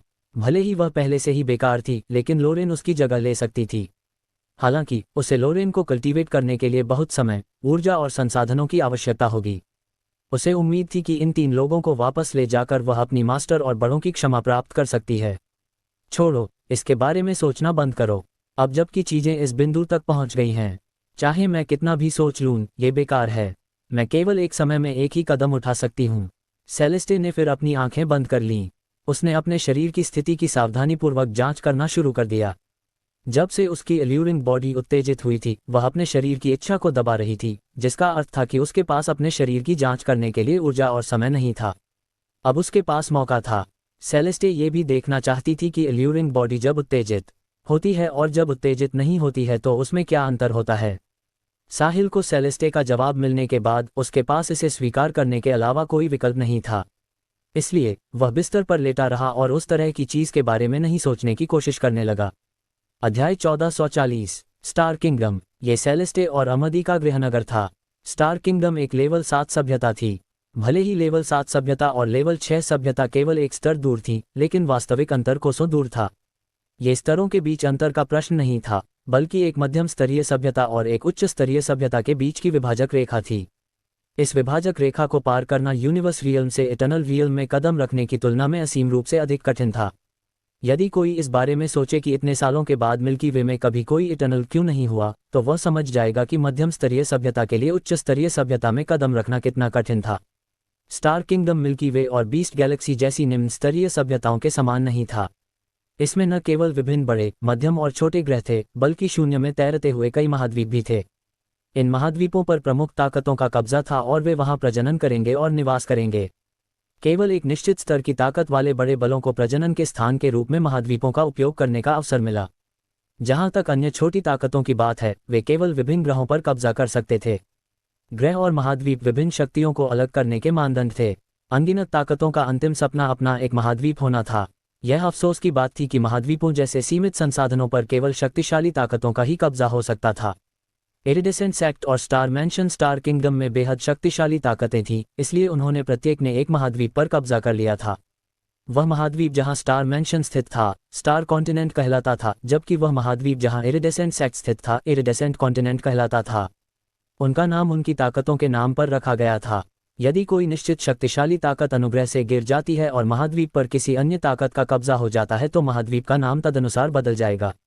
जब साहिल और सेलेस्टे आध्यात्मिक संभोग कर रहे थे, स्टार किंगडम में सिमंस कॉन्टिनेंट नाम के एक विशाल महाद्वीप पर, जैसा कि नाम से पता चलता है, ये वह महाद्वीप था जिस पर स्टार किंगडम के सिमंस फैमिली का कब्जा था।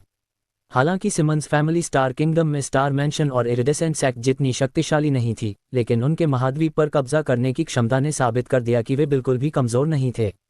इसके अलावा एक परिवार का सामंजस्य इरिडेसेंट सेक्ट जैसे संप्रदाय के सामंजस्य से कहीं अधिक मजबूत था। सिमंस कॉन्टिनेंट पर सिमंस फैमिली की पैतृक भूमि पर एक मध्यम आयु वर्ग के व्यक्ति ने अचानक अपनी आंखें खोलीं। उसका पूरा चेहरा विकृत था और उसकी आंखों से उग्र गुस्सा फूट रहा था। उस आदमी का नाम निक सिमंस था और वह सिमंस फैमिली का ग्रैंड मास्टर था। वह इटर्नल रियल्म से परे भी था। साथ ही वह वही बड़ा आदमी था जिसने सार्वजनिक रूप से घोषणा की थी कि उसकी पहली पत्नी का पद हमेशा सेलेस्टे के लिए आरक्षित रहेगा। जब नेक पहली बार 1000 साल से भी पहले सेलेस्टे से मिला था तो उसने पहले ही उसका जमकर पीछा करना शुरू कर दिया था। ये तर्कसंगत था कि सिमंस फैमिली के ग्रैंड मास्टर के रूप में उसकी पहचान और उसकी इटर्नल रियल्म से परे की ताकत के साथ यह उसके लिए आसान होना चाहिए था। इरिडेसेंट सेक्ट की कुछ हाई प्रीस्टेसेस ने भी विभिन्न शक्तिशाली ताकतों में शादी की थी। यही कारण था कि इरिडेसेंट सेक्ट और स्टार किंगडम की सभी प्रमुख ताकतें अच्छे संबंध बनाए रख सकती थीं। अमदी की मां उनमें से एक थीं। हालांकि इस बार नेक को अस्वीकार कर दिया गया। न केवल सेलेस्टे ने उसे अस्वीकार कर दिया बल्कि इरिडेसेंट सेक्ट ने भी उसके शादी के प्रस्ताव को सीधे अस्वीकार कर दिया। इरिडेसेंट सेक्ट द्वारा दिया गया कारण ये था कि सेलेस्टे इरिडेसेंट सेक्ट द्वारा प्रशिक्षित उत्तराधिकारी थी, इसलिए वह किसी बाहरी व्यक्ति से शादी नहीं करेगी। हालांकि नेक ने इस पर हार नहीं मानी थी और वह सार्वजनिक रूप से व्यक्त करता रहा था कि वह सेलेस्टे को बहुत पसंद करता है और उसकी पहली पत्नी का पद हमेशा उसके लिए आरक्षित रहेगा। अध्याय 1441। पलक झपकते ही 1000 साल से ज्यादा बीत गए थे, लेकिन नेक में जरा भी बदलाव नहीं आया था। अगर सेलेस्टे इरिडेसेंट सेक्ट से नहीं होती तो वह शायद जाकर उसे जबरदस्ती ले आता। यह अफसोस की बात थी कि इरिडेसेंट सेक्ट ऐसी चीज नहीं थी जिसे उसका सिमोन्स फैमिली डरा सके। नेक अब सेलेस्टे को नहीं पा सकता था और वह किसी भी पुरुष को अपनी प्यारी को छूने की इजाजत नहीं देता था। इसलिए सेलेस्टे के साथ अपने संपर्क के दौरान उसने गुप्त रूप से उसके शरीर के साथ कुछ किया था। इसलिए जब सेलेस्टे और साहिल पहली बार फैंटेसी में एक साथ आए तो नेक को पहले से ही पता चल गया था। अब ये दूसरी बार था। नेक इसे कैसे सह सकता था? जिस महिला की उसने 1000 साल से ज्यादा समय तक रक्षा की थी वह और अधिक परिपक्व, अधिक आकर्षक और अधिक अनूठा होती जा रही थी। अंत में उसे एक और पुरुष ले गया। एक पुरुष के रूप में नेक इसे कैसे सह सकता था? इटर्नल रियल्म से परे के एक व्यक्ति की तो बात ही छोड़िए। चूंकि वह इरिडेसेंट सेक्ट का कुछ नहीं बिगाड़ सकता था, इसलिए वह केवल उस पुरुष पर अपना गुस्सा निकाल सकता था। तुम कमीने, चाहे तुम कोई भी हो, मैं तुम्हें निश्चित रूप से ढूंढ लूंगा। मैं तुम्हें टुकड़ों में चीर दूंगा और तुम्हारी हड्डियों को राख में मिला दूंगा। तुम्हारी मेरी महिला को छूने की हिम्मत कैसे हुई? अगर मैं तुम्हें नहीं मारता तो मैं सिमोन्स नहीं हूं। और सेलेस्टे, तुम बदचलन, तुम हमेशा मेरे सामने नेक बनती हो, लेकिन तुम्हें बाहर गए कितना समय हुआ है कि तुमने अपने लिए एक आदमी ढूंढ लिया। तुम वाकई कुछ और ही हो। नेक ने अपने दिल के गुस्से को दबाया और दांत पीसते हुए कहा। हालांकि वह नहीं जानता था कि अब विशिष्ट स्थिति कैसी थी, लेकिन सेलेस्टे पर छोड़े गए बीज के अनुसार यह एक निर्विवाद तथ्य था कि सेलेस्टे के पास एक पुरुष था। नेक ने यह भी सोचा कि क्या ये जबरदस्ती किया गया होगा। आखिर सेलेस्टे की ताकत बढ़ने के साथ उसका आकर्षण भी तेजी से बढ़ा था। वह एक सामान्य पुरुष था, इसलिए वह शायद उसकी ओर आकर्षित हो जाता। अगर उसके पास इरिडेसेंट सेक्ट का सहारा नहीं होता तो स्टार किंगडम में शायद काफी पुरुष होते जो उसे पाना चाहते। हालांकि नेक जानता था कि सेलेस्टे ने स्टार किंगडम छोड़ दिया था और उसे इरिडेसेंट सेक्ट द्वारा एक यूनिवर्स एनफोर्सर के रूप में अपने कर्तव्यों का पालन करने के लिए भेजा गया था। सेलेस्टे उन मध्यम या निम्न स्तरीय सभ्यताओं में एक अजेय इटर्नल रियल्म सॉवरेन रैंकर थी, इसलिए उसे मजबूर नहीं किया जा सकता था, जिसका अर्थ है कि उसने ये स्वेच्छा से किया था। एक मध्यम या निम्न स्तरीय सभ्यता में चाहे कोई भी तरीका अपनाया जाए, कोई सॉवरेन रैंकर को धमकी नहीं दे सकता था जब तक कि उन्हें किसी उच्च स्तरीय सभ्यता के खंडहरों में कुछ विशेष न मिला हो। हालांकि ये संभावना इतनी कम थी कि लगभग नगण्य थी। यदि वह इटर्नल रियल्म से परे का व्यक्ति किसी उच्च स्तरीय सभ्यता के खंडहरों में प्रवेश करता तो ये खतरनाक होता। निम्न स्तरीय सभ्यता के कूड़े कचरे की तो बात ही छोड़िए।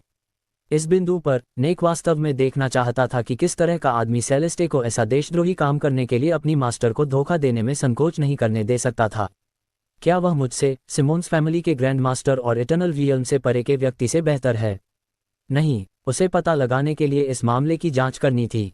चूंकि सेलेस्टे अब पवित्र नहीं रही थी, इसलिए नेक जैसा कोई व्यक्ति निश्चित रूप से उसे नहीं चाहेगा। नेक को शर्मिंदगी महसूस होगी, भले ही वह उसकी उपपत्नी होती। उसकी पहली पत्नी की तो बात ही छोड़िए, उसे उस व्यभिचारी जोड़े को सबक भी सिखाना था। नेक खड़ा हो गया। वह सिमोन्स कॉन्टिनेंट छोड़ना चाहता था और इरिडेसेंट कॉन्टिनेंट जाना चाहता था। वह इरिडेसेंट सेक्ट से जाकर पूछना चाहता था कि क्या सेलेस्टे उनकी उत्तराधिकारी थी। एक यूनिवर्स एनफोर्सर के गश्ती मिशन के दौरान वह अपनी कौमार्य कैसे खो सकती थी? क्या वे नेक या सिमोन्स फैमिली को नीचा दिखा रहे थे? अध्याय 1442। नेक इरिडेसेंट कॉन्टिनेंट के लिए सिमोन्स कॉन्टिनेंट छोड़ने वाला था। वह इरिडेसेंट सेक्ट से स्पष्टीकरण मांगना चाहता था। चाहे जो भी हो, नेक इटर्नल रियल्म से परे का व्यक्ति था, इसलिए उसे स्टार किंगडम में भी एक प्रसिद्ध दिग्गज माना जाता था। उसने एक से अधिक बार सेलेस्टे में अपनी रुचि सार्वजनिक रूप से व्यक्त की थी और आशा व्यक्त की थी कि वह उसकी पत्नी बनेगी, लेकिन इरिडेसेंट सेक्ट और सेलेस्टे ने उसे अस्वीकार कर दिया था। यदि सेलेस्टे वापस आती और इस नए अपडेट की खबर फैलती तो नेक सार्वजनिक रूप से अपना चेहरा कैसे दिखा पाता? क्या पूरा सिमोन्स फैमिली अपमानित नहीं होगा? सेलेस्टे ने उसे ठुकरा दिया और कुछ ही समय में बाहर अपनी कौमार्य खो दी, और ऐसा करके वह नेक और सिमोन्स फैमिली के चेहरे पर तमाचा मार रही थी। जहां तक इरिडेसेंट सेक्ट की बात है, स्टार किंगडम की शीर्ष शक्ति के रूप में उनके लिए अपनी बात से पीछे हटना थोड़ा अनुचित था, है ना? नेक ने सोचा कि इरिडेसेंट सेक्ट को अब तक इस बारे में पता नहीं होगा। हालांकि वह महत्वपूर्ण नहीं था। मुख्य बात यह थी कि इरिडेसेंट सेक्ट और सेलेस्टे अपनी बात से पीछे हट गए, उसके जैसे इटर्नल रियल्म से परे के व्यक्ति का अनादर किया और उसे स्टार किंगडम में अपमानित किया। अगली मांगों के बारे में बात करने से पहले उसे पहले इस सिद्धांत पर एक मजबूत रुख विकसित करना था। इरिडेसेंट सेक्ट की स्थापना के बाद से इसने केवल महिलाओं को ही स्वीकार किया था। यहां तक कि यह भी कहा जा सकता था कि इसने स्टार किंगडम की 80% से अधिक उत्कृष्ट महिलाओं को भर्ती किया था। जब भी इरिडेसेंट सेक्ट दिखाई देता, वे निश्चित रूप से आंखों के लिए सुकून देने वाला दृश्य होते। उनमें से 7 हाई प्रीस्टेसेस सबसे अच्छी थीं। अतीत में 7 हाई प्रीस्टेसेस को चयन के कई चरणों से गुजरने के बाद चुना गया था, जिसमें सुंदरता, बुद्धिमत्ता और प्रतिभा का मेल था। यह उल्लेख करने की आवश्यकता नहीं है कि उनमें से प्रत्येक अत्यंत सुंदर और बहुत मजबूत थी। स्टार किंगडम में ऐसा कौन सा पुरुष होगा जिसे इरिडेसेंट सेक्ट की हाई प्रीस्टेस से शादी करने पर गर्व नहीं होगा? हालांकि जो सफल हो सके वे दुर्लभ थे। आखिरकार पहली बात तो ये कि उनमें से बहुत अधिक नहीं थी, जबकि एक अच्छी संख्या इरिडेसेंट सेक्ट को जारी रखने के लिए पीछे रह जाती थी। जो कोई भी इरिडेसेंट सेक्ट की हाई प्रीस्टेस से सफलतापूर्वक विवाह करता, उसका स्टार किंगडम में उच्च स्थान होता। नेक सिमोन्स फैमिली का ग्रैंड मास्टर था और वह हजारों सालों तक जीवित रहा था। हालांकि किसी ऐसे व्यक्ति के लिए जो इटर्नल रियल्म से परे था, समय अब महत्वपूर्ण नहीं था। उनके पास बर्बाद करने के लिए बहुत समय था। नेक ने 1000 साल से ज्यादा पहले इटर्नल रियल्म को पार किया और इटर्नल रियल्म से परे चला गया। वह पहले हजारों सालों तक एकांत में रहा था। हजारों सालों तक एकांत में रहने के बाद नेक ऊब गया था, इसलिए जैसे ही वह बाहर निकला, उसने हाई प्रोफाइल तरीके से पत्नियां और उपपत्नियां बनाना शुरू कर दिया। सबसे पहले यह उसकी समस्या को हल करने के लिए था। दूसरे, ये पूरे स्टार किंगडम को घोषित करने के लिए था कि वह, नेक, हजारों सालों से एकांत में था और आखिरकार यह कदम उठा रहा था। साथ ही ये सिमोन्स फैमिली की प्रतिष्ठा को भी बढ़ा सकता था। अगर ऐसा व्यक्ति पत्नी ढूंढना चाहता तो वह निश्चित रूप से इरिडेसेंट सेक्ट में जाकर देखता। इसके बाद वह सेलेस्टे की ओर आकर्षित हुआ। नेक की पहले एक पत्नी थी, लेकिन वह समय की कसौटी पर खरी नहीं उतर सकी और अंततः इतिहास की लंबी नदी में गायब हो गई। वह हजारों साल पहले की बात है। नेक की पहचान और ताकत के साथ, अगर वह दूसरे सबसे अच्छे विकल्प के लिए मान जाता और साथ हाई प्रीस्टेसेस की नेता सेलेस्टे पर ध्यान केंद्रित नहीं करता, तो उसके सफल होने की बहुत बड़ी संभावना होती। दुर्भाग्य से उसकी नज़र सेलेस्टे पर थी। अब जबकि सेलेस्टे अपनी कौमार्य खो चुकी थी, वह उसे अब और नहीं पा सकता था। नेक इस वर्ष की 7 हाई प्रीस्टेसेस पर अपनी नज़रें टिकाने वाला था और पहले एक बुक करने वाला था। किसी भी स्थिति में, चाहे जो भी हो, उसे इरिडेसेंट सेक्ट की हाई प्रीस्टेस से शादी करनी ही थी। केवल इरिडेसेंट सेक्ट की हाई प्रीस्टेस ही नेक की पहली पत्नी बनने के योग्य थी। अब उसे जो करना था वह इस तर्क पर अडिग रहना था ताकि इरिडेसेंट सेक्ट उसका विरोध न करे। इरिडेसेंट सेक्ट की हिम्मत नहीं होगी कि वह इटर्नल रियल्म से परे के व्यक्ति को नाराज करे, भले ही वे बड़े और शक्तिशाली हों। सेलेस्टे को अभी भी नहीं पता था कि जब वह स्टार किंगडम और इरिडेसेंट सेक्ट में वापस आएगी तो उसे किस तरह की दुविधा का सामना करना पड़ेगा।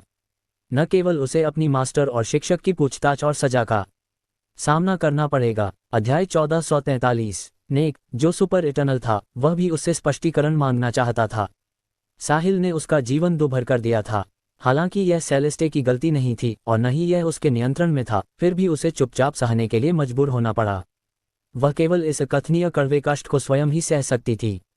एक बार नेक को पता चल गया कि वह साहिल ही था जिसने उसकी महिला को चुराया है, तो साहिल को इटर्नल रियल्म से परे के व्यक्ति के क्रोध का सामना करना पड़ेगा। एक इटर्नल रियल्म रूलर रैंकर के रूप में साहिल की वर्तमान ताकत के साथ उसके पास इतने मजबूत व्यक्ति के पैर चूमने की भी योग्यता नहीं थी। भले ही उसके पास सिस्टम था, लेकिन प्रतिद्वंद्वी के खिलाफ अपना बचाव करना असंभव था। साहिल के पास तभी मौका होगा जब उसे बढ़ने के लिए कुछ समय दिया जाए। हालांकि क्या दूसरा पक्ष उसे यह मौका देगा, ये थोड़ा कठिन हो सकता है। कमरे में अपनी शारीरिक स्थिति की जांच करने के बाद सेलेस्टे ने थोड़ा माथा सिकोड़ा। साहिल के साथ पहले संभोग से, जिसके कारण उसकी एल्यूरिंग बॉडी सक्रिय हो गई थी, वह इसके द्वारा जगाई गई शक्तिशाली इच्छाओं को दबाने की पूरी कोशिश कर रही थी। इसलिए उसके पास अपने शरीर पर ध्यान देने की ऊर्जा नहीं थी। अपने शरीर की सावधानीपूर्वक जांच करने के बाद सेलेस्टे को 2 चीजें मिली जो बिल्कुल सही नहीं थीं। एक ये थी कि उसकी माइंड पावर बहुत अधिक मजबूत हो गई थी। ये पहले की तुलना में कम से कम कई गुना अधिक मजबूत थी। सेलेस्टे के लिए यह बहुत अच्छी खबर थी जो पीक इटर्नल रियल्म तक पहुंचने वाली थी। इटर्नल रियल्म को पार करने के लिए उसकी माइंड पावर को एक निश्चित स्तर तक पहुंचना था। इसके अलावा माइंड पावर कल्टीवेट करना सबसे कठिन काम था। बहुत से लोग पीक इटर्नल रियल्म पर अटके हुए थे और वे लंबे समय तक इस चरण से आगे बढ़ने में असमर्थ थे क्योंकि उनकी माइंड पावर पर्याप्त मजबूत नहीं थी। जहां तक स्वर्ग और पृथ्वी के उन खजानों की बात है जो माइंड पावर बढ़ा सकते हैं, वे केवल यादृच्छिक रूप से दिखाई देते थे। एक बार खोजे जाने पर यह सभी प्रमुख ताकतों के बीच उन्माद पैदा कर देगा। ये सोलबाउंड वेपन से अनगिनत गुना अधिक कीमती था। अब सेलेस्टे की माइंड पावर इतने कम समय में कई गुना बढ़ सकती थी। आखिर क्या चल रहा था? क्या यह अल्यूरिंग बॉडी के सक्रिय होने के कारण हुई एक मुश्त वृद्धि थी, या ये साहिल एक शक्तिशाली माइंड पावर वाले पागल के साथ संभोग के परिणामस्वरूप हुई निरंतर वृद्धि थी? सेलेस्टे निश्चित नहीं हो सकी। यदि यह उसकी अल्यूरिंग बॉडी के सक्रिय होने के कारण था तो उसके पास सक्रिय करने के लिए अब कोई दूसरी अल्यूरिंग बॉडी नहीं थी, इसलिए उसकी माइंड पावर की वृद्धि दर पहले वाली धीमी गति पर लौट आएगी। हालांकि यदि यह साहिल के साथ उसके संभोग के कारण था तो इसके बारे में लिखने के लिए कुछ होगा। किसी भी स्थिति में साहिल ने पहले ही 2 बार उसका फायदा उठा लिया था, इसलिए वह भविष्य में और अधिक स्वीकार कर सकती थी। न केवल उसके शरीर की इच्छा को लंबे समय तक सामंजस्यपूर्ण स्थिति में रखा जा सकता था ताकि वह परेशानी पैदा करने के लिए फिर से सतह पर न आए, बल्कि यह उसकी माइंड पावर को भी तेजी से बढ़ा सकता था। उस स्थिति में क्यों न किया जाए? वर्तमान सेलेस्टे ने साहिल के साथ 2 बार संभोग करने के बाद धीरे धीरे साहिल को अपने दिल में स्वीकार कर लिया था और उसे मान लिया था। कम से कम वह साहिल के साथ ऐसा शर्मनाक काम करने से नाराज नहीं थी। अध्याय 1444। अपनी माइंड पावर कई गुना बढ़ने के अलावा सेलेस्टे ने अपने शरीर में गहराई से छिपा हुआ एक माइंड सीड भी खोजा। यदि उसकी माइंड पावर बहुत अधिक मजबूत नहीं होती तो उसे इसका पता ही नहीं चलता। उसने पहले कभी इस पर ध्यान नहीं दिया था। पहले तो सेलेस्टे ने सोचा कि यह उसकी मास्टर द्वारा छोड़ा गया है। हालांकि जब उसने इस माइंड सीड को छुआ तो उसने महसूस किया कि इस पर मौजूद ऊर्जा उसकी मास्टर की बिल्कुल नहीं थी। सेलेस्टे असमंजस में थी। चूंकि यह उसकी मास्टर नहीं थी तो उसके शरीर में माइंड सीड कौन छोड़ेगा? ये स्पष्ट रूप से उस पर नजर रखने के लिए था, और इस माइंड सीड से सेलेस्टे ने महसूस किया कि इसके मालिक की माइंड पावर बहुत मजबूत थी, जिसका अर्थ है कि इस व्यक्ति की ताकत भी बहुत अधिक होनी चाहिए। ब्रह्मांड में साहिल जैसे लोग थे जिनकी माइंड पावर तो मजबूत थी लेकिन ताकत कमजोर थी, लेकिन यह अत्यंत दुर्लभ था। सेलेस्टे पिछले 1000 सालों में केवल साहिल से मिली थी जो इस तरह का था, और उसने कभी किसी और के बारे में सुना भी नहीं था। न ही इरिडेसेंट सेक्ट के इतिहास में कभी ऐसा दर्ज किया गया था। माइंड पावर ऐसी चीज थी जिसे केवल इटर्नल रियल्म सॉवरेन रैंक तक पहुंचने के बाद ही उत्पन्न किया जा सकता था, और इटर्नल रियल्म को पार करने के लिए यह आवश्यक था। साहिल जैसे व्यक्ति के लिए जो अभी इटर्नल रियल्म में दाखिल हुआ था, इतनी विशाल माइंड पावर होना वास्तव में अविश्वसनीय था। उसका मानना था कि अगर उसकी मास्टर को भी इसके बारे में पता चलेगा तो वह निश्चित रूप से हैरान रह जाएंगी। सेलेस्टे पिछले कुछ सालों में कई शक्तिशाली लोगों के संपर्क में आई थी और वह समझ नहीं पा रही थी कि किसने उसके लिए माइंड सीड छोड़ा था। मुख्य कारक यह था कि वह नहीं जानती थी कि इसे कब छोड़ा गया था। अन्यथा वह उन सभी शक्तिशाली लोगों की सूची बनाती जिनसे उसने इस अवधि के दौरान बातचीत की थी और बाकी को बाहर कर देती ताकि वह दायरे को सीमित कर सके। अगर वह समझ नहीं पा रही थी कि वह कौन था तो वह कोशिश करने की जहमत नहीं उठाएगी। वह इस चीज को अपने शरीर में नहीं रख सकती थी और उसे इससे छुटकारा पाने का रास्ता ढूंढना था। उसने बहुत कोशिश की, हालांकि दूसरे पक्ष ने केवल एक माइंड सीड ही पीछे छोड़ा था, फिर भी वह अपनी वर्तमान माइंड पावर से उसे हटा नहीं सकी। यदि किसी कारण से सेलेस्टे की माइंड पावर कई गुना नहीं बढ़ी होती तो उसे इसका पता भी नहीं चलता। मुझे क्या करना चाहिए? सेलेस्टे दुविधा में थी। ऐसा लग रहा था कि साहिल ही एकमात्र व्यक्ति था जो फिर से उसकी मदद कर सकता था।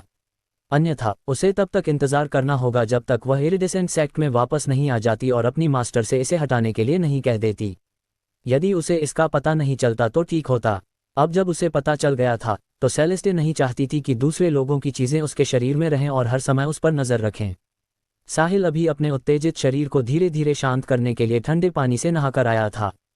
तभी अप्रत्याशित रूप से सेलेस्टे की आवाज फिर से सुनाई दी, साहिल, मुझे तुम्हारी मदद चाहिए। सेलेस्टे, क्या तुम अपनी इच्छा को फिर से दबाने में विफल हो रही हो? साहिल ने एक मजबूर मुस्कान के साथ पूछा। तुम क्या कह रहे हो? साहिल, क्या तुम अपने सिर में कुछ और भर सकते हो? तुम केवल इन कामुक चीजों के बारे में सोचते हो।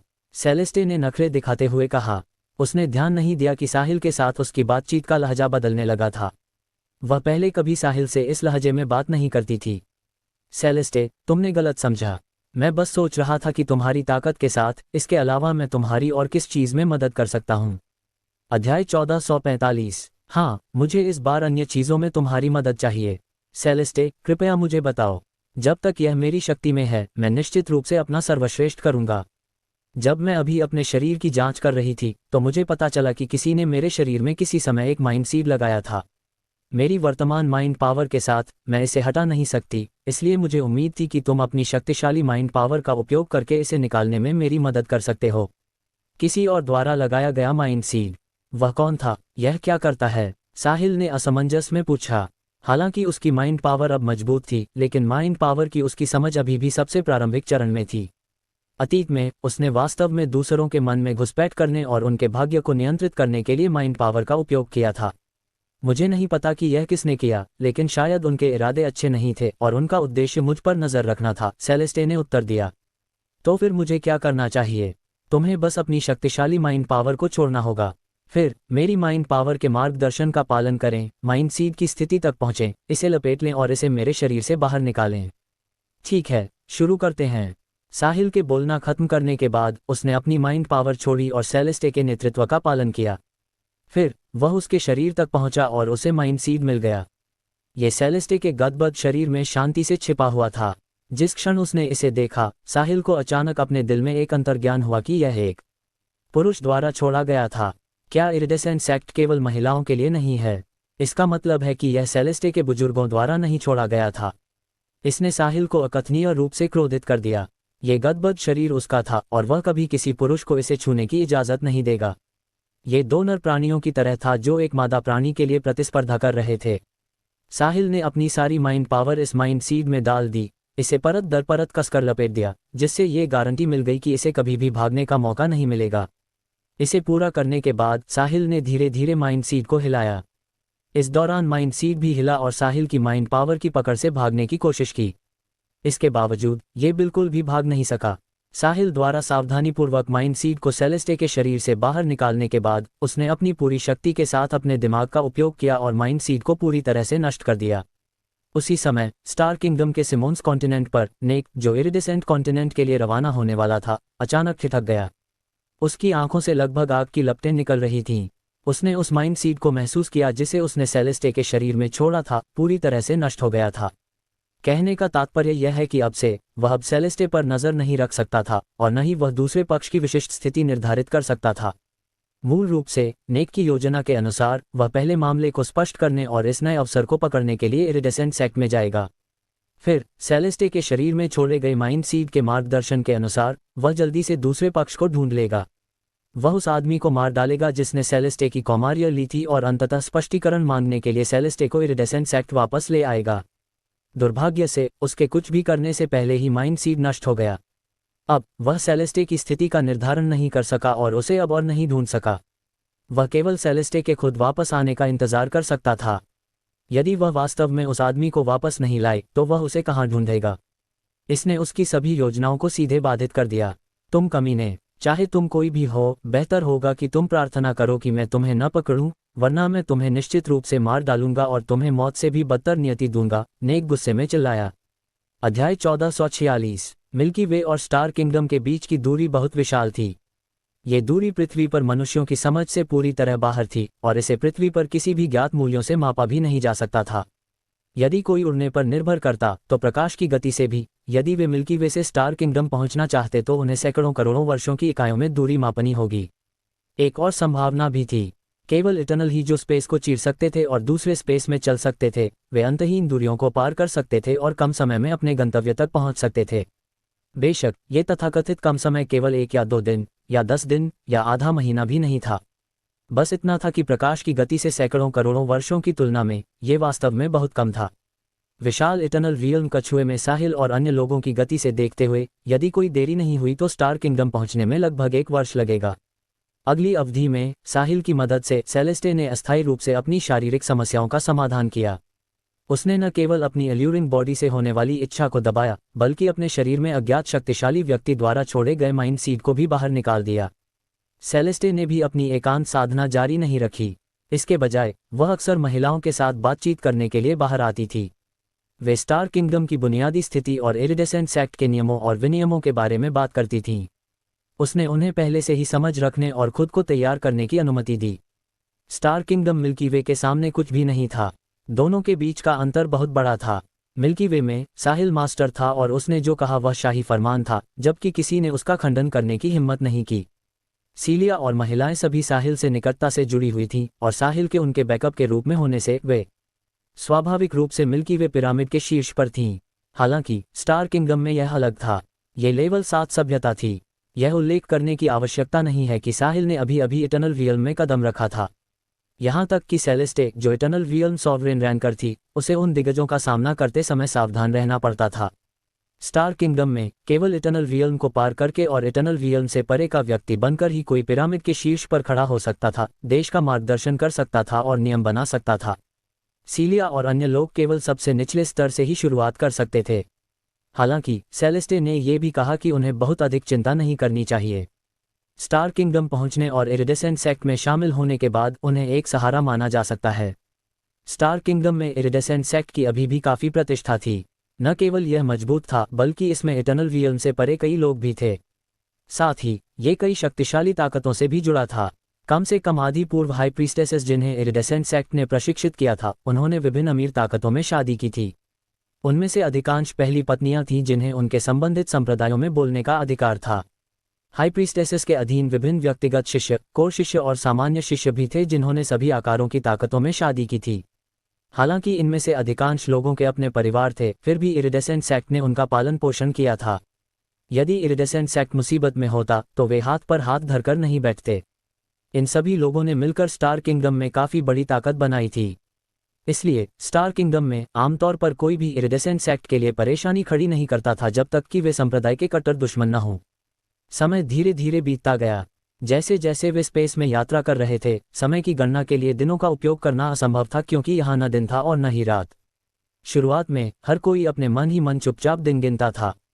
अध्याय 1447। फिर भी जैसे जैसे समय बीतता गया, साहिल और अन्य लोगों ने इस बात का हिसाब खो दिया कि कितने दिन बीत चुके हैं। इसलिए जब उन्हें नींद आती तो वे सो जाते और जब वे जागते तो बैठकर बातें करते। उन सभी में केवल साहिल ही सबसे अधिक ऊब गया था। बाकी सभी को प्रशिक्षण लेने की आवश्यकता थी, लेकिन उसे नहीं। उसे केवल ये सोचने की ज़रूरत थी कि अपने स्टार डॉलर्स कैसे खर्च किए जाएं। इसके अलावा साहिल प्रशिक्षण लेना नहीं जानता था। इस समय सभी एक साथ बैठे थे और स्टार किंगडम और इरिडेसेंट सेक्ट के बारे में बातें कर रहे थे। न केवल सेलेस्टे वहां थी इस दुर्लभ अवसर पर, यहाँ तक कि अमदी भी हवा लेने के लिए बाहर आया था। बीस्ट गैलेक्सी की घटनाओं के बाद अमदी ने खुद को ताकत में कम पाया। हाल ही में वह एकांत में अभ्यास कर रहा था। भले ही वह अभी भी स्टार किंगडम में शक्तिशाली था, लेकिन उससे भी ज़्यादा ताकतवर कई लोग थे। वहाँ किसी की उसे छूने की हिम्मत नहीं हुई। हालांकि जब बीस्ट गैलेक्सी में दर्जनों रूलर रैंकों ने उसे घेरा था तो अमदी को मौत का खतरा महसूस हुआ। यदि सेलेस्टे ने समय पर कदम नहीं उठाया होता तो वह और साहिल इतिहास बन जाते। खतरे से बचने के बाद अमदी ने भी दर्दनाक अनुभव से सबक सीखा। सबसे पहले अपनी ताकत सुधारने के लिए कड़ी मेहनत करना आवश्यक था। वह ग्रीनहाउस का ऐसा फूल नहीं बनना चाहता था जिसे स्टार मैंशन से सुरक्षा की आवश्यकता हो। देर सवेर उसे बाहर आना होगा और अपने जीवन की जिम्मेदारी खुद लेनी होगी। यही कारण था कि अमदी के माता पिता ने उसे सेलेस्टे के साथ बाहर आने के लिए कहा था।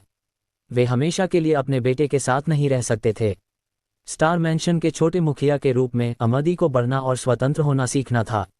यदि वह बढ़ना चाहता था तो मौत का खतरा महसूस करना सबसे तेज तरीका होगा। उस समय सेलेस्टे ने शायद इस कारण के बारे में सोचा होगा, इसलिए उसने पहले से कदम नहीं उठाया, बल्कि सबसे महत्वपूर्ण क्षण में कदम उठाना चुना। अमदी, तुम काफी समय से दिखाई नहीं दिए। क्या तुम हाल ही में एकांतवास में रहे हो? साहिल ने सहजता से पूछा। साहिल, तुम्हें अंदाजा नहीं है, मैं हाल ही में कड़ी मेहनत कर रहा हूँ और मैं अपनी ताकत को जमकर निखार रहा हूँ। बीस्ट गैलेक्सी में जो हुआ उसके बाद मैंने इस बारे में गहराई से सोचा है। हम इस स्तर की ताकत के साथ बीस्ट गैलेक्सी जैसी लेवल 5 सभ्यता में प्रतिस्पर्धा नहीं कर सकते थे। स्टार किंगडम की तो बात ही छोड़िए। अगर मैं स्टार मैंशन का छोटा मुखिया नहीं होता तो मैं शायद अब तक जीवित नहीं रह पाता। इस प्रकार हमें अभी भी कड़ी मेहनत करनी होगी। हम केवल इटर्नल रियल्म को पार करने और स्टार किंगडम में नियम बनाने वाला पावर हाउस बनने के बाद ही आराम कर सकते हैं और जीवन का आनंद ले सकते हैं। अमदी ने आह भरी। क्या तुम्हें ज्ञान प्राप्त हो गया है, अमदी? साहिल ने मुस्कराते हुए कहा। हाँ, हो गया है और यह बहुत अच्छा है। पीछे मुड़कर देखने पर मैं हमेशा अपने पिता के कार्यों को पूरा कर रहा था और मैंने कभी अपने लिए लक्ष्य निर्धारित नहीं किए। मैंने सोचा था कि मेरे माता पिता और स्टार मैंशन के साथ मैं एक दबंग बन सकता हूं और कोई मुझे छूने की हिम्मत नहीं करेगा। अब मैं समझ गया हूं कि कभी कभी मैं उनकी पहुंच से बाहर हो सकता हूं, जैसा कि बीस्ट गैलेक्सी में इस बार हुआ। अगर सुश्री सेलेस्टे नहीं होती तो हम पहले ही राख बन चुके होते। ऐसा लगता है कि तुम वास्तव में बड़े हो गए हो। यह एक अच्छी बात है और ये तुम्हारे भविष्य के मार्ग में बहुत मददगार होगी। साहिल, तुम्हारे लिए भी ऐसा ही है। हालांकि तुम मिल्की वे के नंबर 1 व्यक्ति हो और कोई तुम्हारा विरोध करने की हिम्मत नहीं करता, लेकिन जब तुम स्टार किंगडम आओगे तो तुम्हें खुद पर नियंत्रण रखना होगा ताकि उन दिग्गजों को उकसाया न जा सके जो तुम्हें अपनी उंगली के एक इशारे से आसानी से मार सकते हैं, अमदी ने याद दिलाया। याद दिलाने के लिए धन्यवाद। मैं भी नीचे से कदम दर कदम ऊपर चढ़ा हूं, इसलिए मैं जानता हूं कि मुझे क्या करना चाहिए, साहिल ने कहा। वह अमदी की तरह नहीं था जो शाही खानदान में पैदा हुआ था। वह पृथ्वी, एक स्वदेशी जीवित ग्रह से आया था और कदम दर कदम यहाँ पहुंचा। इसके बाद वह न केवल पृथ्वी छोड़ने में कामयाब रहा बल्कि मिल्की वे भी छोड़ दिया। भले ही सिस्टम ने उसे यहाँ तक पहुंचने में बहुत मदद की, लेकिन वह ये भी जानता था कि उसकी सतर्कता और लो प्रोफाइल व्यक्तित्व उसकी सफलता का एक बड़ा हिस्सा है। आखिरकार सिस्टम होने का मतलब अजेयता नहीं था, उसे बहुत सारे लेविश पॉइंट्स प्राप्त करने के लिए बहुत सारा पैसा खर्च करने की भी आवश्यकता थी। यदि साहिल उस तरह का अहंकारी और अज्ञानी चरित्र होता तो वह शायद अब तक अपने से अधिक शक्तिशाली किसी व्यक्ति द्वारा मारा जा चुका होता या पकड़ा गया होता और शोध के लिए टुकड़ों में काट दिया गया होता। अध्याय 1448। अच्छा है कि तुम समझ गए। क्यों ना हम एक खेल खेलें? साहिल, चूंकि तुम मिल्की वे जैसी निम्न स्तरीय सभ्यता में अपने वर्तमान स्तर तक बढ़ सके, मेरा मानना है कि जब तुम स्टार किंगडम पहुंचोगे तो तुम्हारी प्रतिभा निश्चित रूप से एक बड़ा धमाका करेगी। चलो देखते हैं कि सॉवरेन रैंक तक पहले कौन पहुंचता है और जो हारेगा उसे विजेता को डैडी कहना होगा। इसके बारे में क्या ख्याल है? अमदी ने अचानक सुझाव दिया। वह साहिल के साथ अच्छे संबंध भी बनाना चाहता था। दिन के अंत में उन्होंने एक साथ मौत का सामना किया था। साहिल का व्यक्तित्व अच्छा था और वह अमदी की पसंद के अनुरूप था। वह कमजोर नहीं था और स्टार ऑब्जर्वेशन स्किल के प्रति प्रतिरोधी भी था। साहिल एक गोली के आकार के छोटे से जीवित ग्रह पर पैदा हुआ था, लेकिन मिल्की वे में नंबर 1 बनने में सक्षम था। यह ऐसी चीज नहीं है जो हर कोई कर सकता है। भविष्य में साहिल की उपलब्धियां अमदी से कम नहीं हो सकती हैं।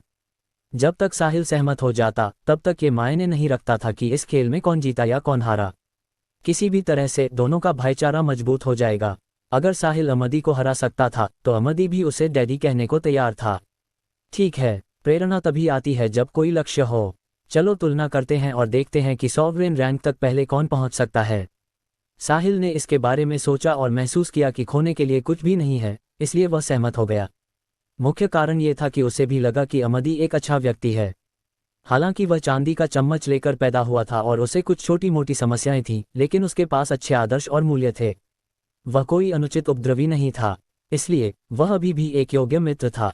कल्टीवेशन की गति की तुलना करने की बात आने पर साहिल कभी किसी से नहीं डरा था। 0 से शुरुआत करने और वर्तमान इटर्नल रियल्म तक पहुंचने में उसे कितने साल लगे। अगर लोगों को इस बारे में पता चला तो यह निश्चित रूप से सभी को चौंका देगा, यहाँ तक कि स्टार किंगडम में भी। जब साहिल ने इसके बारे में सोचा तो उसे लगा कि उसे अभी भी लोरेन को ढूंढने की जरूरत है। उसने सीलिया और अन्य लोगों को पहले ही समझा दिया था, इसलिए वे उसकी कहानी दूसरों को नहीं बताएंगे। हालांकि लोरेन अलग थी। भाग्यवश वह ज्यादा नहीं जानती थी। चूंकि तुम सहमत हो तो ये तय हो गया। वैसे साहिल, तुम्हें और कड़ी मेहनत करनी होगी। अभी मैं तुमसे 2 छोटे रियल मांगे हूं। क्या तुम्हें चाहिए कि मैं तुम्हारा इंतजार करूं? जरूरत नहीं है। तुम्हें जल्दी करनी चाहिए और प्रशिक्षण लेना चाहिए। मेरा इंतजार मत करो, मैं कम समय में तुम्हें पकड़ लूंगा और तुमसे आगे निकल जाऊंगा। फिर मैं इंतजार करूंगा और देखूंगा। दोनों ने खुशी खुशी बातें की। उनके पास बैठी किसी भी महिला ने उन्हें बीच में नहीं टोका। जब उनकी बात खत्म हो गई तो सेलेस्टे ने कहा, अमदी, ये तथ्य कि तुम इस तरह सोच रहे हो, इसका मतलब है कि तुम्हारी माँ का तुम्हें मुझे सौंपने का प्रयास व्यर्थ नहीं गया। तुमने इस यात्रा में कुछ हासिल किया है। सुश्री सेलेस्टे, मैं पहले थोड़ा मूर्ख हुआ करता था। स्टार मैंशन के छोटे मुखिया के रूप में मैं अहंकारी था और सभी को नज़रअंदाज करता था। अब मुझे समझ आ गया है। मुझे बाहर लाने और मुझे मौत का डर अनुभव कराने के लिए आपका धन्यवाद। अमदी ने सेलेस्टे का सम्मानपूर्वक धन्यवाद किया। तुम्हारा होश में आना विकास का संकेत है, अमदी। तुम्हें ये जानना होगा कि तुम स्टार मैंशन के एकमात्र प्रत्यक्ष शिष्य नहीं हो और तुम अपने पिता के इकलौते बेटे नहीं हो। छोटे मुखिया के रूप में तुम्हारी वर्तमान स्थिति तुम्हारी अपनी महान प्रतिभा के कारण है, और इसलिए भी क्योंकि तुम्हारी माँ इरिडेसेंट सेक्ट की पिछली 7 हाई प्रीस्टेसेस में से एक हैं। हालांकि ये स्थिति स्थिर नहीं है। यदि आप छोटे मुखिया के रूप में अपनी स्थिति बनाए रखना चाहते हैं और भविष्य में स्टार मैंशन के प्रमुख के रूप में अपने पिता की स्थिति प्राप्त करना चाहते हैं, तो आपको अभी भी कड़ी मेहनत जारी रखनी होगी। यदि आप असफल होते हैं तो आपको पता होना चाहिए कि आपके और आपकी माँ के साथ क्या होगा। मुझे पता है, सुश्री सेलेस्टे, अमदी ने गहरी आवाज में कहा। वह अब स्टार मैंशन का छोटा मुखिया था। अध्याय 1449। यदि वह स्टार मैंशन के मुखिया की प्रतियोगिता में असफल हो गया तो स्टार मैंशन के अन्य प्रत्यक्ष वंशज उसे पकड़ लेंगे। उन्हें पलटवार करने से रोकने के लिए अमदी निश्चित रूप से मौत की लड़ाई लड़ेगा और उन्हें वापसी का कोई मौका नहीं देगा। बहुत सी बड़ी ताकतें ऐसी ही थीं। यदि आप लड़ना चाहते थे तो आपको जीतना ही था, क्योंकि यदि आप हार गए तो आपको नरक का सामना करना पड़ेगा। यदि आप इससे डरते हैं तो आपको लड़ना नहीं चाहिए और बस एक साधारण व्यक्ति के जीवन से संतुष्ट रहना चाहिए। कम से कम ये सुरक्षित होगा, सेलेस्टे ने आगे कहा। और जहां तक मैं जानती हूं, स्टार मैंशन के प्रत्यक्ष वंश में कोई गुप्त रूप से छोटे मुखिया के रूप में आपकी स्थिति को संभालने की साजिश रच रहा है, और दूसरे पक्ष के पीछे की शक्ति कमजोर नहीं है। आपकी मां नहीं चाहती कि आप स्टार किंगडम में सुरक्षित रहें, इसलिए मैंने आपको एक यूनिवर्स एनफोर्सर के रूप में आपकी पहचान दिलाने के लिए बहुत बड़ी कीमत चुकाई है। हमें उम्मीद थी कि आप मेरे साथ बाहर आने के बाद विकसित होंगे। कौन? अमदी ने अपनी आंखें सिकुड़ी और गंभीरता से पूछा। वह जानता था कि सुश्री सेलेस्टे ऐसी बातों पर मजाक नहीं करेंगी। चूंकि उन्होंने ये कहा था तो ये सच ही होगा। स्टार मैंशन के कई प्रत्यक्ष वंशज थे, यहाँ तक कि उसके पिता ने इन हजारों वर्षों के दौरान सैकड़ों बेटों को जन्म दिया था। हालांकि जब वे अमदी को देखते थे तो ये लोग हमेशा सम्मानजनक रहते थे। छोटे मुखिया के रूप में उसके पद के लिए गुप्त रूप से कौन साजिश रच रहा होगा? अमदी ने हर उस व्यक्ति के बारे में सोचा जिसे वह सोच सकता था, और फिर भी यह समझ नहीं पाया कि सुश्री सेलेस्टे किसके बारे में बात कर रही थी। तुम्हारी माँ तुम्हें तब बताएंगी जब तुम इmmortal रैंक तक पहुंच जाओगे। अभी तुम्हारे लिए जानना अच्छा नहीं होगा। ये केवल तुम्हारी मनस्थिति को प्रभावित करेगा। सुश्री सेलेस्टे, चिंता मत करो, मैं आपको और माँ को निराश नहीं करूंगा। मैं निश्चित रूप से छोटे मुखिया के रूप में अपनी स्थिति बनाए रखूंगा, और मैं भविष्य में स्टार मैंशन के मुखिया का पद सफलतापूर्वक प्राप्त करूंगा ताकि आपको और माँ को अब डर न लगे, अमदी ने गंभीरता से वादा किया। यह अच्छा है। तुम्हें ये जानना होगा कि तुम अपनी माँ की एकमात्र आशा हो। उसने तुम्हारे लिए बहुत प्रयास किए हैं। यदि तुम्हारे साथ कुछ होता है तो वह शायद जीवित नहीं बचेगी। मैं समझता हूँ। वर्तमान अमदी वह विद्रोही, अहंकारी और लापरवाह अमदी नहीं था जिसे साहिल ने पहली बार मिलने पर देखा था। वह अब अधिक परिपक्व और स्थिर था। बीस्ट गैलेक्सी में जीवन और मृत्यु की परीक्षा और सेलेस्टे ने अभी जो कहा उसके बाद ये स्पष्ट था कि अमदी बड़ा हो गया था। वह होशियार था। वह अपनी माँ और सुश्री सेलेस्टे के इरादों को जानता था। उन्होंने जो कुछ भी किया वह उसके अपने भले के लिए था। अमदी के पिता के सैकड़ों बेटे थे, लेकिन उसकी माँ का केवल एक ही था, वह खुद। यदि वह मर गया तो उसके पिता कुछ दिनों के लिए दुखी हो सकते हैं, और फिर सब कुछ वैसा ही होगा। हालांकि उसकी माँ उसके पदचिन्हों पर चलने और उसके साथ इस दुनिया से गायब होने का चुनाव कर सकती है। इसलिए अमदी को अपने पिता, स्टार मैंशन के वर्तमान प्रमुख के प्रति बहुत लगाव नहीं था, बल्कि केवल प्रशंसा और थोड़ा डर था। इसके विपरीत उसे अपनी माँ के लिए दिल की गहराइयों से सम्मान महसूस हुआ। अमदी अपनी माँ के प्रति अनादर करने वाले किसी भी व्यक्ति के खिलाफ उनकी रक्षा करने के लिए अपनी जान जोखिम में डालने में संकोच नहीं करेगा। सेलेस्टे और अमदी के बीच इस संक्षिप्त बातचीत से साहिल, सीलिया और अन्य लोग समझ गए कि बड़ी ताकतों के बीच प्रतिस्पर्धा कितनी क्रूर थी। हालांकि अमदी जैसे लोग प्रमुख पृष्ठभूमि से आए थे और उनकी स्थिति कुलीन थी, लेकिन साथ ही जिस प्रतिस्पर्धा का उन्हें सामना करना पड़ा वह काफी भयंकर थी। यदि वे ध्यान नहीं देते तो परिणाम बहुत गंभीर होते।